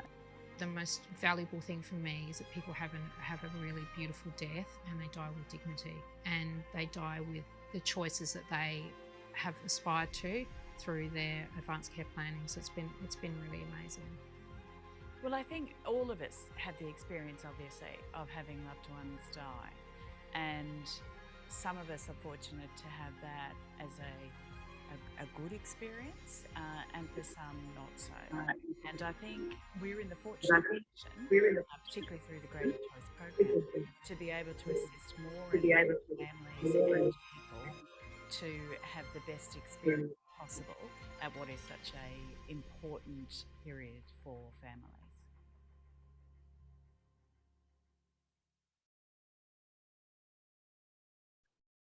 Thanks, Shyla. Just with the next slide.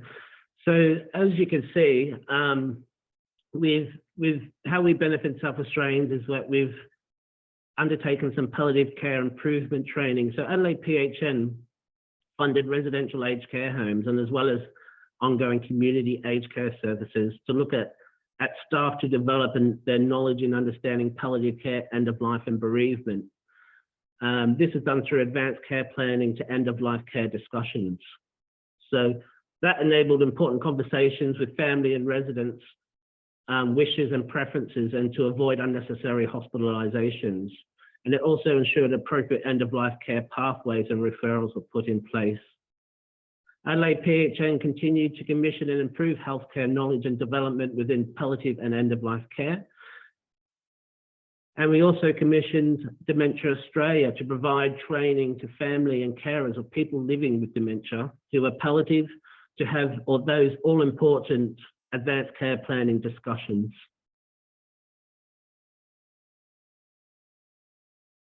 Adelaide PHN have also co-funded with Country South Australia PHN to undertake SAPMIA palliative care echo programs. And this was provided in a series of palliative care extension of community healthcare outcomes, or ECHO programs. The aim of these programs was to support primary healthcare providers with complex patient presentations by sharing knowledge, disseminating best practice, supporting integrated care, and building communities of practice around palliative care.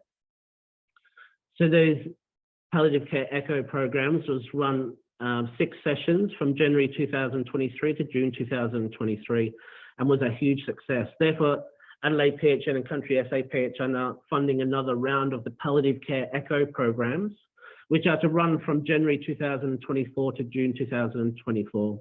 Adelaide PHN are excited to continue with the success of the program, and we're looking forward to helping facilitate accredited education events for GPs and healthcare workers. Adelaide PHN continue to support the implementation of the Palliative Aged Care Outcomes Program, or PACOP, in residential aged care homes within South Australia by facilitating PACOP workshops and setting up regular community of practice within residential aged care homes. So the aim of the PACOP is to systematically improve resident, family, and carer outcomes for palliative aged care. And it provides information and guidance and resources for health professionals and aged care workers to support palliative care needs. So we've had 2 workshops and 1 community of practice. And as a result of the recent workshop that was in May, we're pleased to report that we've had 3 separate aged care service providers who are currently in talks or who have commenced pilot sites within that metro South Australia region. Next slide, please. So the top 3 priorities for palliative care in South Australia over the next 2 years. So the top one is building compassionate communities. I firstly want to mention that these priorities are interchangeable in each have a flow-on effect, which links each of the others with that main priority. So compassionate communities are everywhere. They existed long before us and embraced them as part of the approach and acknowledging that death, dying, loss, grief, and caregiving is everyone's business and not only just a job of our health services and health professionals. Compassionate communities is a key ingredient of public health and community development approaches to palliative care, life, and bereavement. Compassionate communities builds compassion and reduces social isolation and encourages increased social interaction and healthier communities.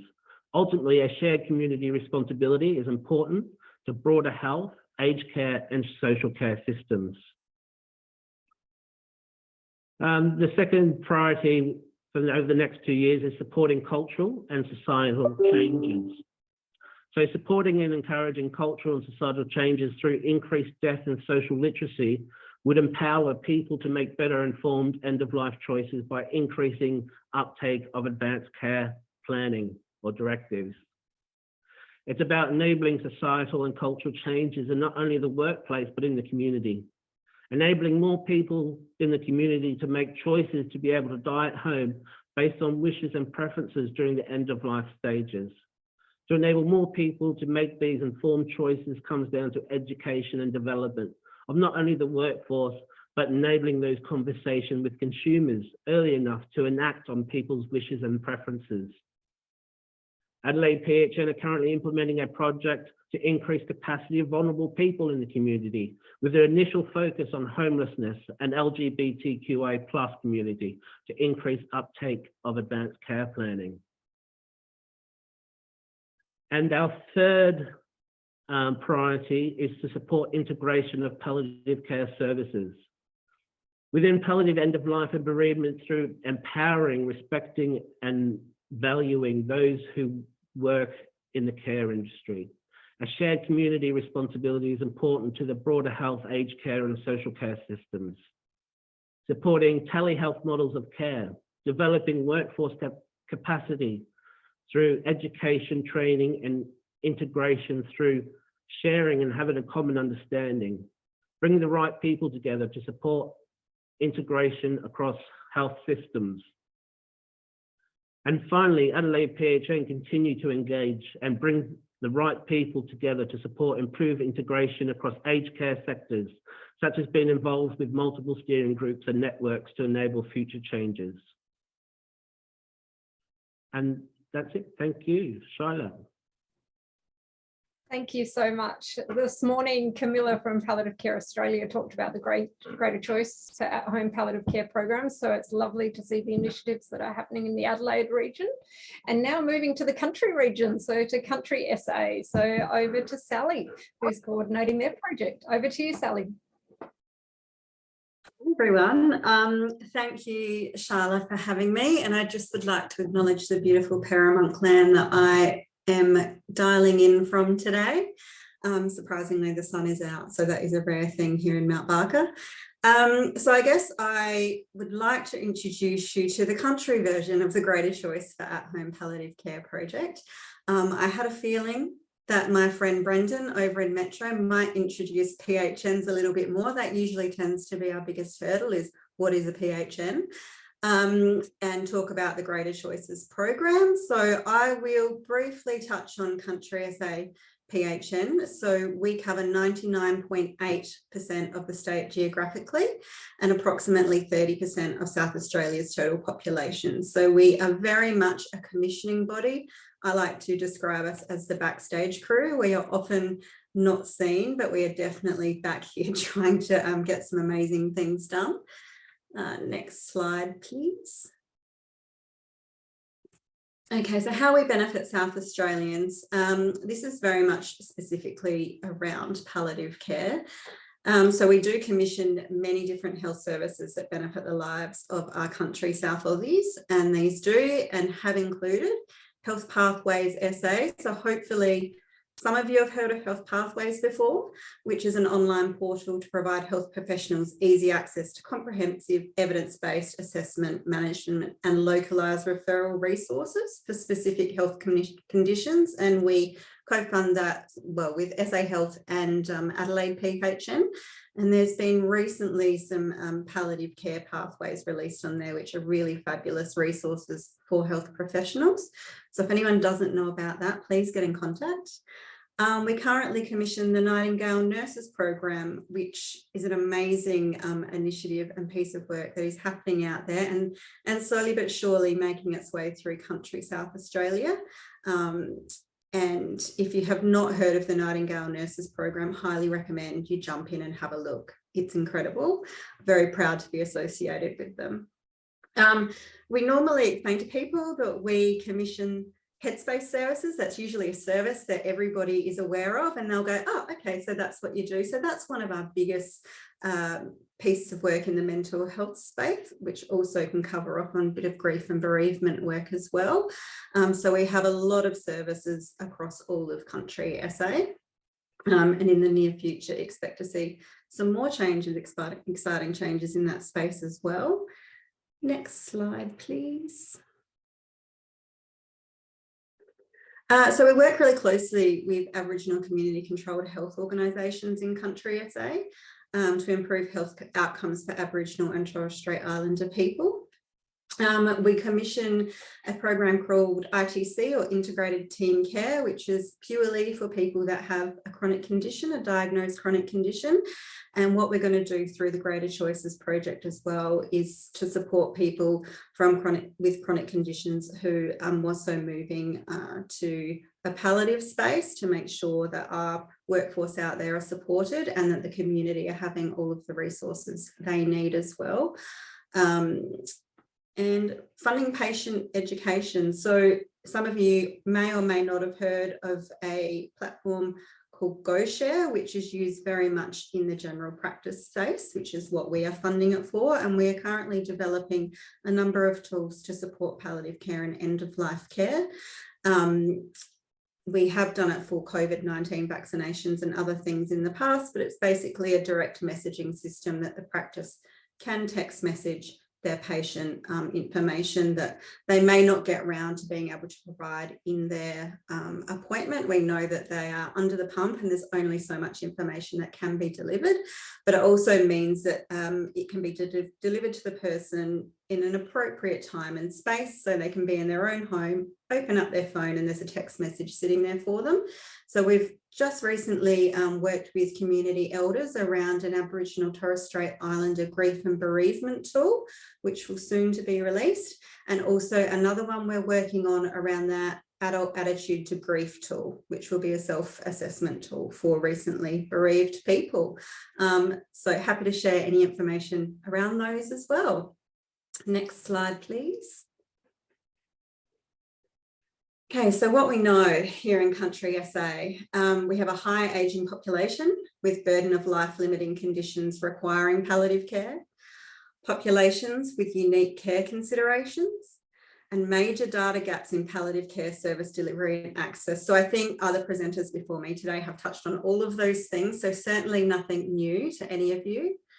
Our key priorities in Country are to increase early care planning and carer involvement in care planning, enable access to services to optimise at-home palliative care, and when we say at home, wherever home is for that person, information sharing and care coordination across providers, and effective data collection and use. So certainly the greater choices for at-home palliative care program is being assessed at a national level. So all 31 PHNs are being assessed, and they certainly are pushing for an increase in data. I know a few other presenters did mention data today and how important it is. So it would even be wonderful to touch base with some of you at some point to see how we can actually all work together to improve that data. Next slide, please.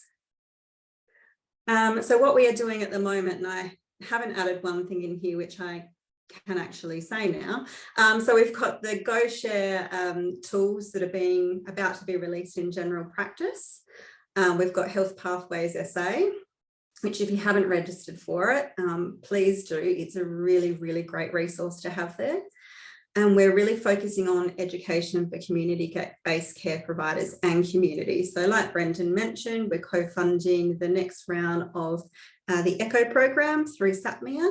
Country SA PHN are also funding GPEX to provide an online palliative pain management and opioid administration education module that will be available for free across all of Country SA. And that's very much looking at the use of the Nicky pump and comfort around syringe drivers, which is certainly a lot of feedback we've had over recent times.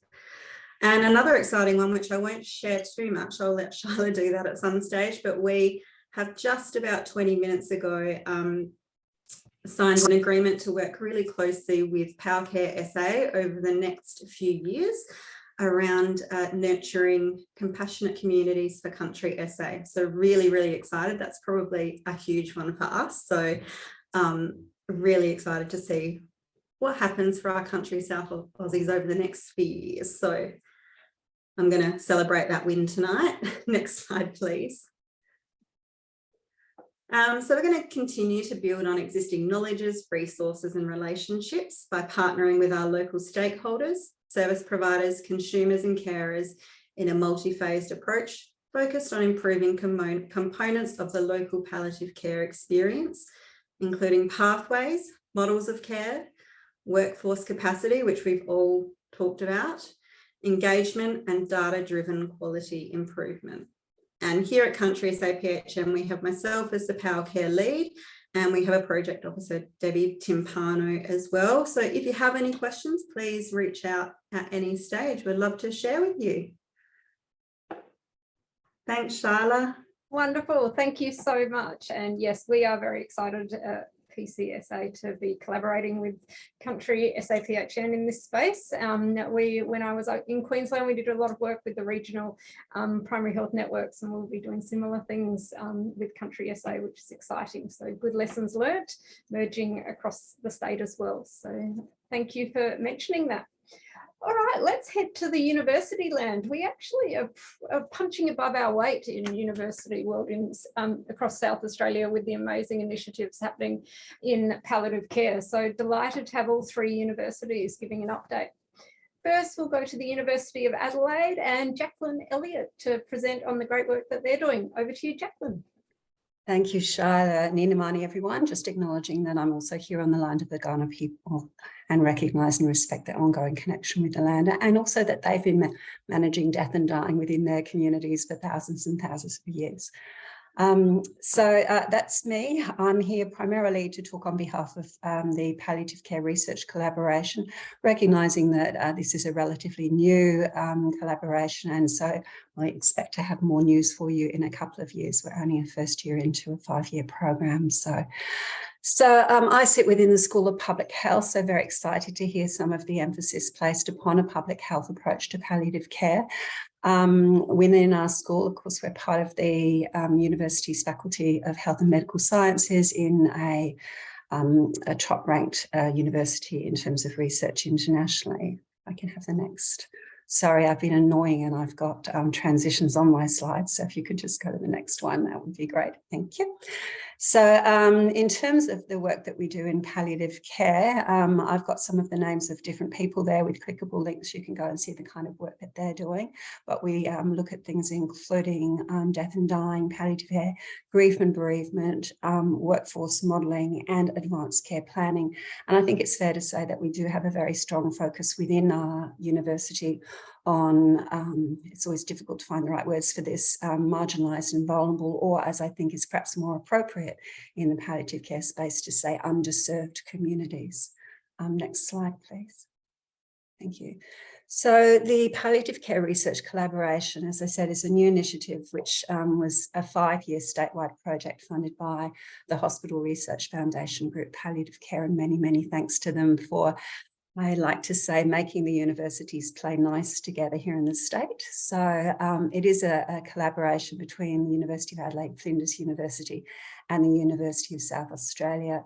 But we also have collaborators in Western Sydney University and La Trobe, bringing together a really diverse group of researchers, of clinical researchers as well, both in palliative care, but also within medicine, public health, psychology and rural health as well. So we work with local health networks as partners, as well as peak organisations, including, of course, PCSA, and working closely with patients and carers.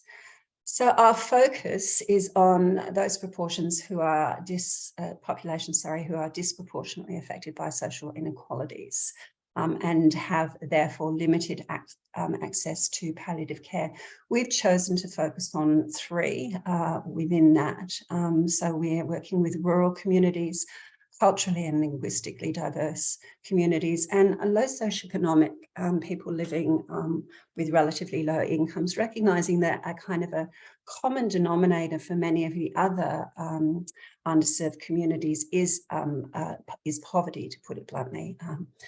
So we are looking at taking a public health approach to this, so recognising that this is a very complex landscape with palliative care being delivered by different people in different settings to different people as well. So we're looking across the spectrum, going from working with families and patients in their home to working with communities and within palliative care services as well, and including looking at workforce delivery models. So our aim is to improve access to and delivery of services to people within underserved communities. And I think importantly, our focus is to help them live as well as possible for as long as possible. So I think, if we could give palliative care a media makeover so that people didn't really have the often quite negative perspectives that they have about palliative care because they don't know anything about it. And so if we could change people's perspectives around palliative care, that it's not just about there's no hope for you and you're going to die, but this is about helping you to live as well as you possibly can within the setting that you particularly want to be in. So this project did follow on from the ideas and networks developed within a previous NHMRC grant, which was looking at advanced care planning within similar populations. Next slide, please. So that particular project about advanced care planning was also looking at the uptake and implementation of advanced care directives. So we had a stakeholder event last year where we brought all of our key stakeholders together into an interactive forum to feedback the information that we learned from that study and to ask them what their priorities might be in terms of how we can increase advanced care planning or people's ability to be able to make meaningful decisions that would influence their access to and provision of end-of-life care. So we presented those findings to the SA Health Department of Health and Wellbeing ACP Oversight Group. And we're currently writing the final report for that, which I'm happy to make available to other people if you're interested. And we're providing these to our partner organisations to help them to engage with their communities and population groups in ways that best meet community needs and preferences. So I'm sure it's not going to come to as a surprise to anyone to hear that what we did here was that if people aren't accessing these services is often for one of two reasons. One is that we're not communicating with them in ways and places that are their usual ways of communicating. And the other is that they don't often have the language and knowledge to help them to make those meaningful decisions and have those meaningful conversations. And the kind of language that we provide them is often doesn't resonate with them at all. So bit of work to be done there, but really exciting to see so many great initiatives going on within the state that addresses a lot of that as well. So next click, please. So I think I've already talked about that. So we're really, from a public health perspective, wanting, I think, to increase levels of conversation and communication across sector, or to be a small part of that is probably a better way of saying that. So I think that goes beyond the communication between healthcare professionals and policymakers and healthcare management, but it does include within community organisations that really have the trust and the engagement with underserved South Australians. So we'd like to see increased communication and increased trust building. Often some things we were hearing was that there was, for various reasons, can sometimes be a lack of knowledge and a lack of trust. I'm sure you all are aware that as soon as there's any kind of experience within a community that's a bad experience with a healthcare, it goes through that community like wildfire, and then we've got to do a lot of work to rebuild those relationships of trust. So we're really interested in that kind of space as well. So next slide. So if I think if you think about access to palliative care, that always begins with a decision from someone somewhere. And what we're finding or often hearing from our patients and their family caregivers is that their decisions are often not particularly informed by good examples of palliative care. And that's, down to the media, we hear a lot. We hear negative stories about what palliative care is like. So I often hear people telling me that they're making decisions on the basis of things that they want to avoid rather than what they want to choose. And, I share one of the concerns voiced earlier that perhaps people's decision making around voluntary assisted dying, or I'll rephrase that. We want to make very sure that people's decisions making around voluntary assisted dying isn't driven by poor access to or poor perceptions of palliative care. So I think that's really important that we increase the visibility of examples of good palliative care. And there are lots out there. I think we should be promoting those stories to each other, but especially to the South Australian public. So next one, please. Touching on some things that have been brought up around here, that there's relatively low levels of people's knowledge of palliative care. But I think the flip side of that is recognizing that there's an awful lot of the work that goes on outside of the medical setting, that a lot of the care, I think 95, I think it's been said, of care is provided by community, and maybe one of the reasons why they're not accessing palliative care is because they're managing it quite well on their own, and we don't actually know that to a huge extent, and so I think there's probably some lessons that we can learn from community about how they're managing that, and really where they would see their priorities around what they need. So I think working with communities, with known community networks, to meet people in the places and spaces and through the people that they trust, to tell them more about what palliative care is and how it can help them live as long as they can, as well as they can. So really excited about doing some research in that space. And the last one is, again, this is, talking to the thing that's been spoken about by many today, that we have an ageing workforce, that there are deficits in the workforce there to meet the needs and the projected needs. And so, perhaps this is decisions around palliative care, which is where people aren't making the decisions to train in this space or to get involved. And so I think, again, increasing their visibility and letting them know, of the rewards of working in this space, and advocate for that. For our next generation of healthcare professionals, we need to see people taking up the opportunities to make a difference at a time which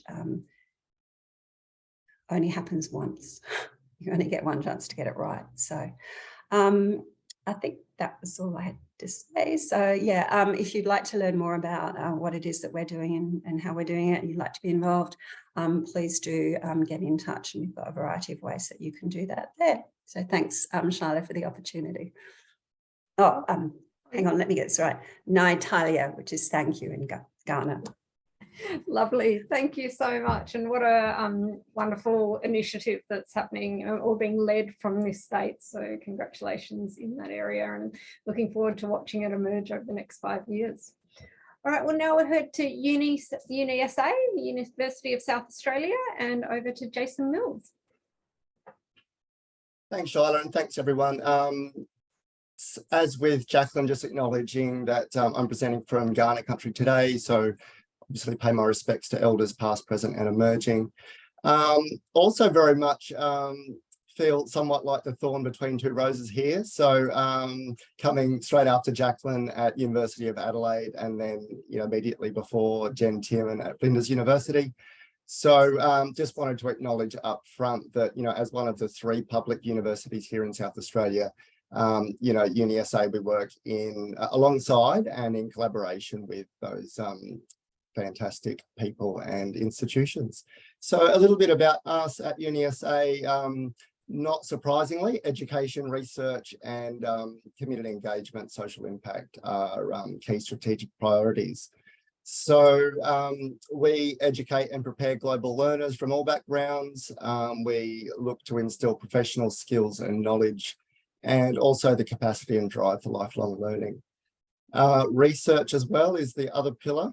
Again, situating ourselves both locally and internationally in terms of challenges and opportunities. And we look in a holistic sense in terms of not just economic benefits.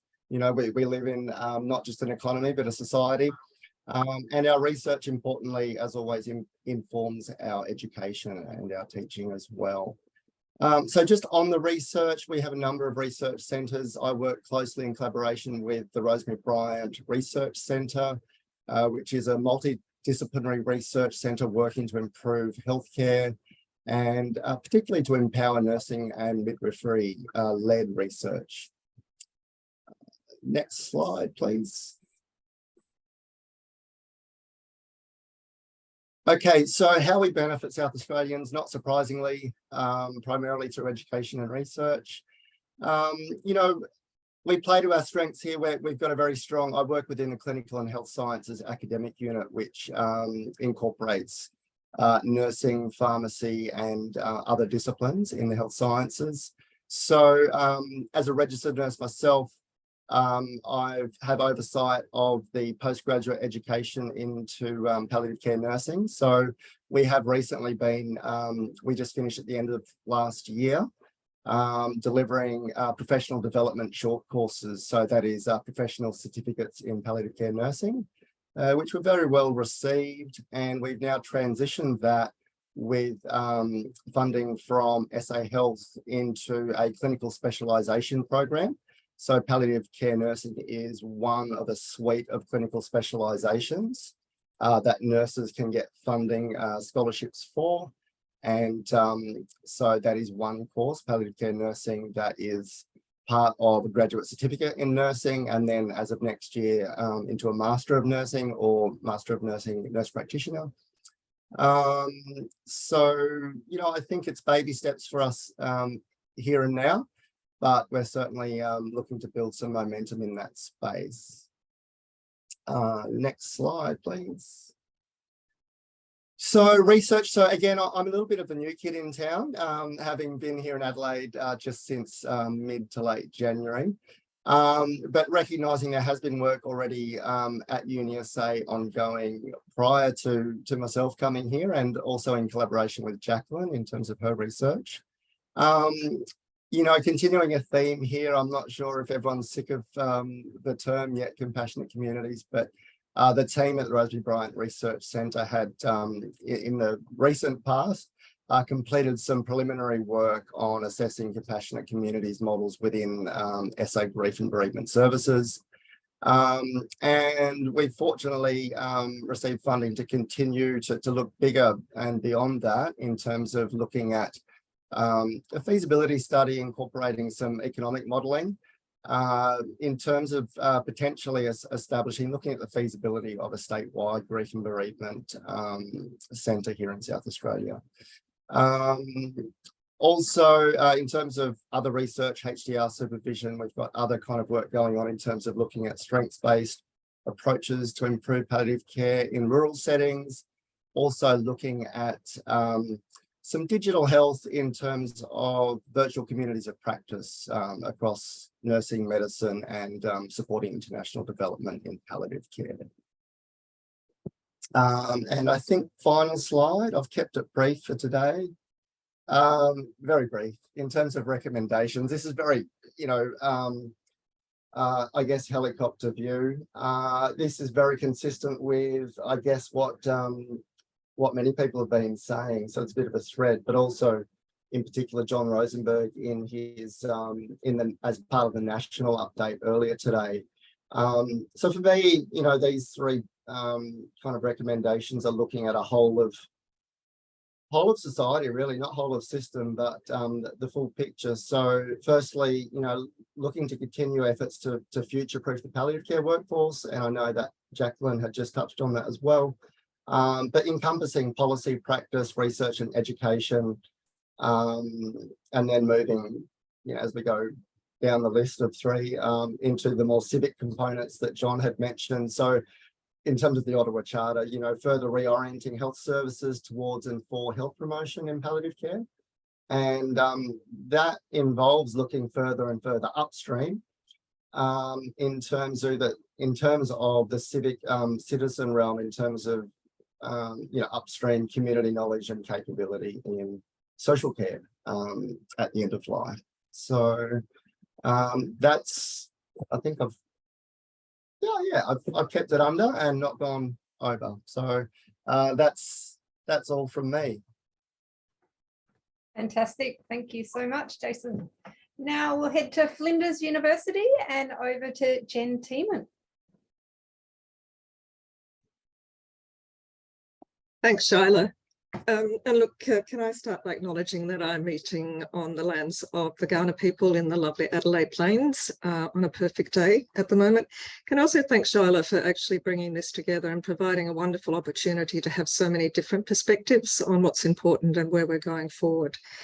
And I'd like to acknowledge also at the start that I'm speaking on behalf of the whole of the REPAD team, so the researchers, academics, educators and clinicians associated with the Research Centre for Palliative Care, Death and Dying.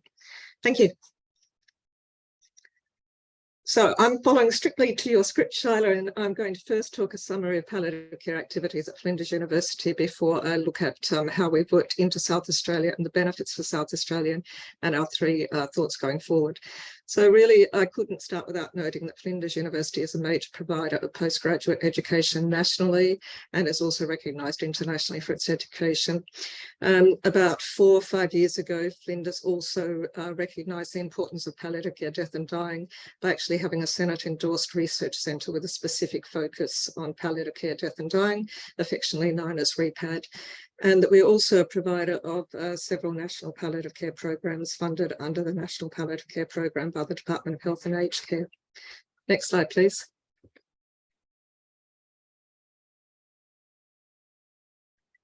So rather than just tell you about our courses, we thought we'd put in a little visual, and this is being produced by the academic team.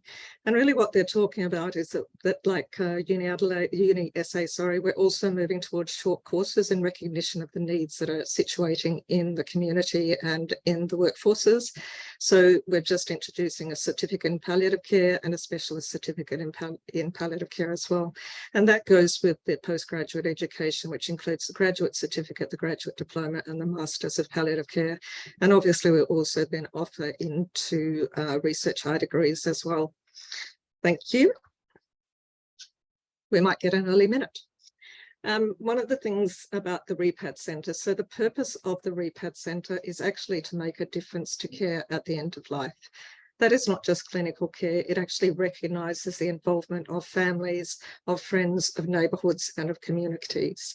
And to do that, we actually look at 3 research themes: palliative care across the health system and increasingly the aged workforce care systems. We look at death and dying across the community and the diversity of Australia's community. And we also have a subspecialisation in relation to evidence, online evidence, and practice translation through the digital space. And I'll just address those with some examples on the next slide. So this is bringing to life REPAD rather than just talking about it. So we obviously have a range of different activities that address different components of the work I was talking about previously. For example, we've been working in undertaking an evaluation of the comprehensive palliative care in aged care measure that the South Australian and the federal government have been looking at. We've also increased that work that we do in residential aged care with the development of a bereavement booklet for residential aged care that is actually looking at the experience of grief and loss for families in this circumstance with it. And there are examples of the type of research that is undertaken in the work that we do. We also run a series of ways in which we communicate with the community and with the health and aged care workforces. We have a REPAD seminar series that runs fortnightly and actually looks very particularly at a range of issues. We try and include people from across the state and international speakers and national speakers as well. We also invite people to write blogs on issues related to palliative care and also particularly research related to palliative care, death and dying.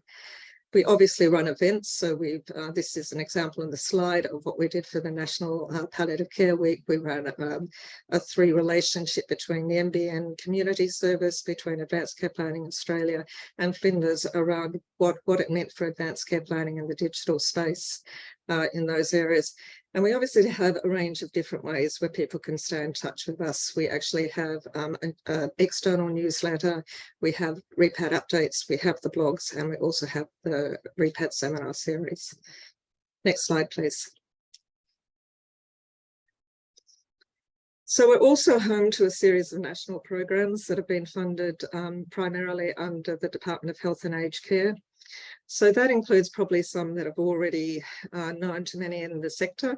So Care Search, including Palliative, which provides the evidence base for palliative care through Care Search and has looked at how we translate into different health professional groups and also into the community context. Palliative, which is specifically focused on the aged care context, both in the residential aged care setting, but also the home care, aged care arena. One of my colleagues leads End of Life Essentials, which is looking at how do we support acute hospitals in providing care at the end of life. What are the needs of hospitals? What are the needs of acute care professionals? End of Life Essentials Flinders is a consortium partner and co-lead on that project, which is obviously working very directly into, again, the aged care sector, and is looking at how do we engender change through facilitation, through resources such as toolkits, and through a digital technology and innovation strand.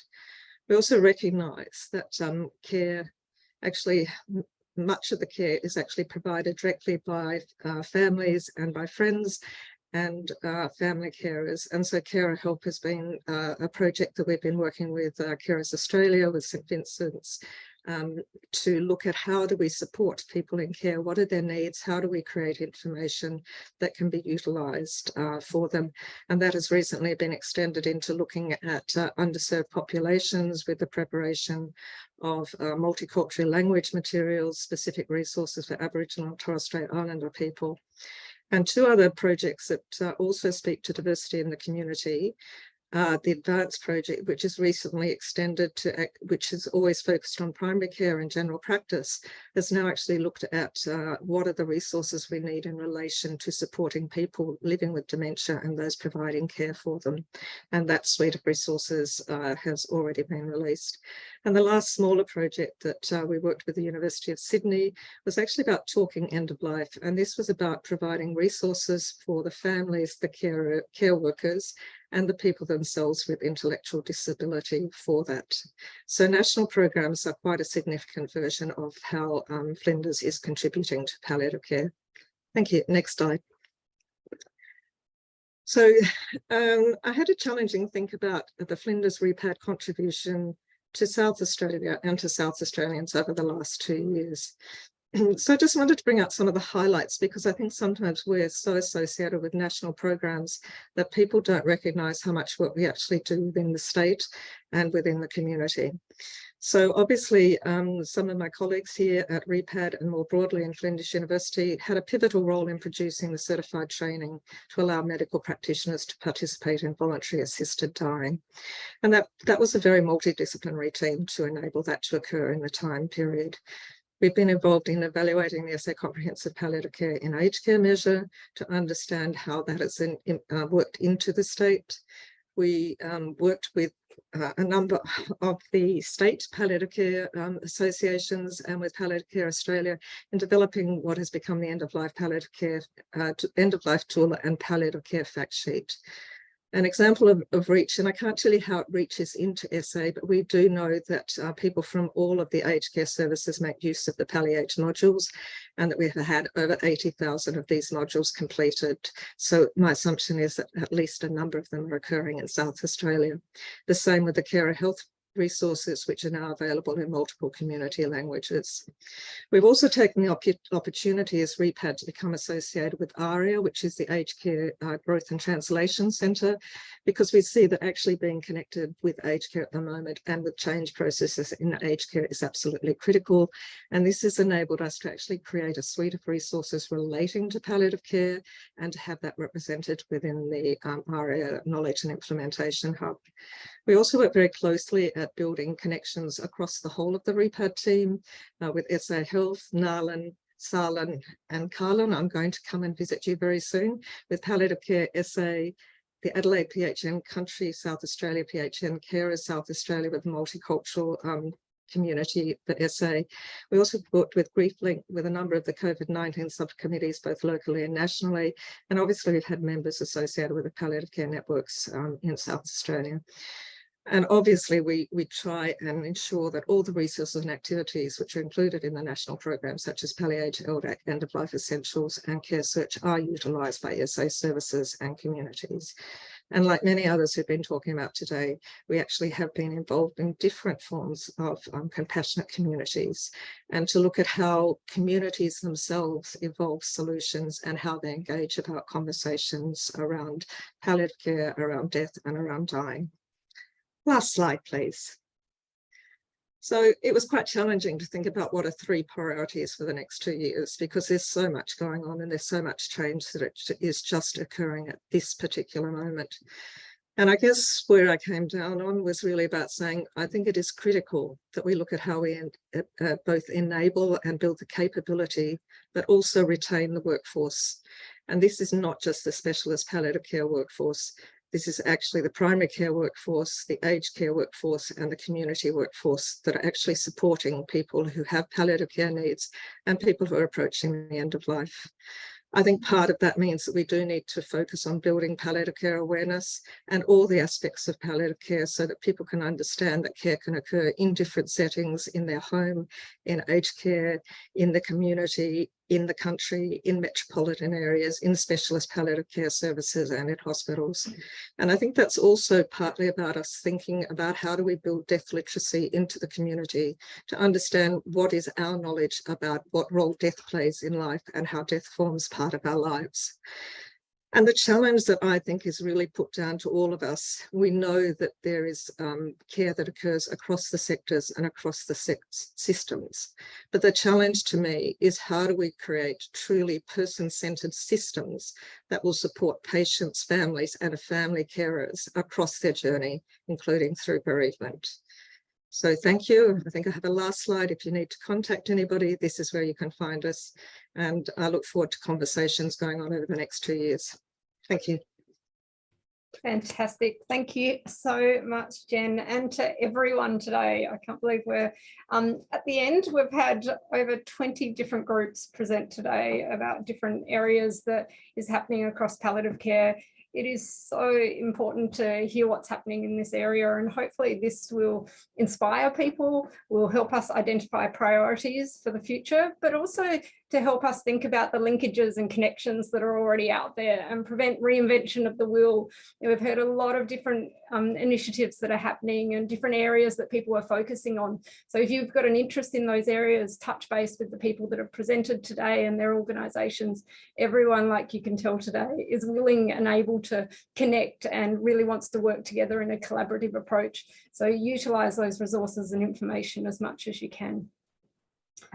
So thank you to everyone today. Thank you to SA Health for supporting Palliative Care SA to hold initiatives such as this and for continuing the conversation tomorrow at our showcase at the Adelaide Pavilion.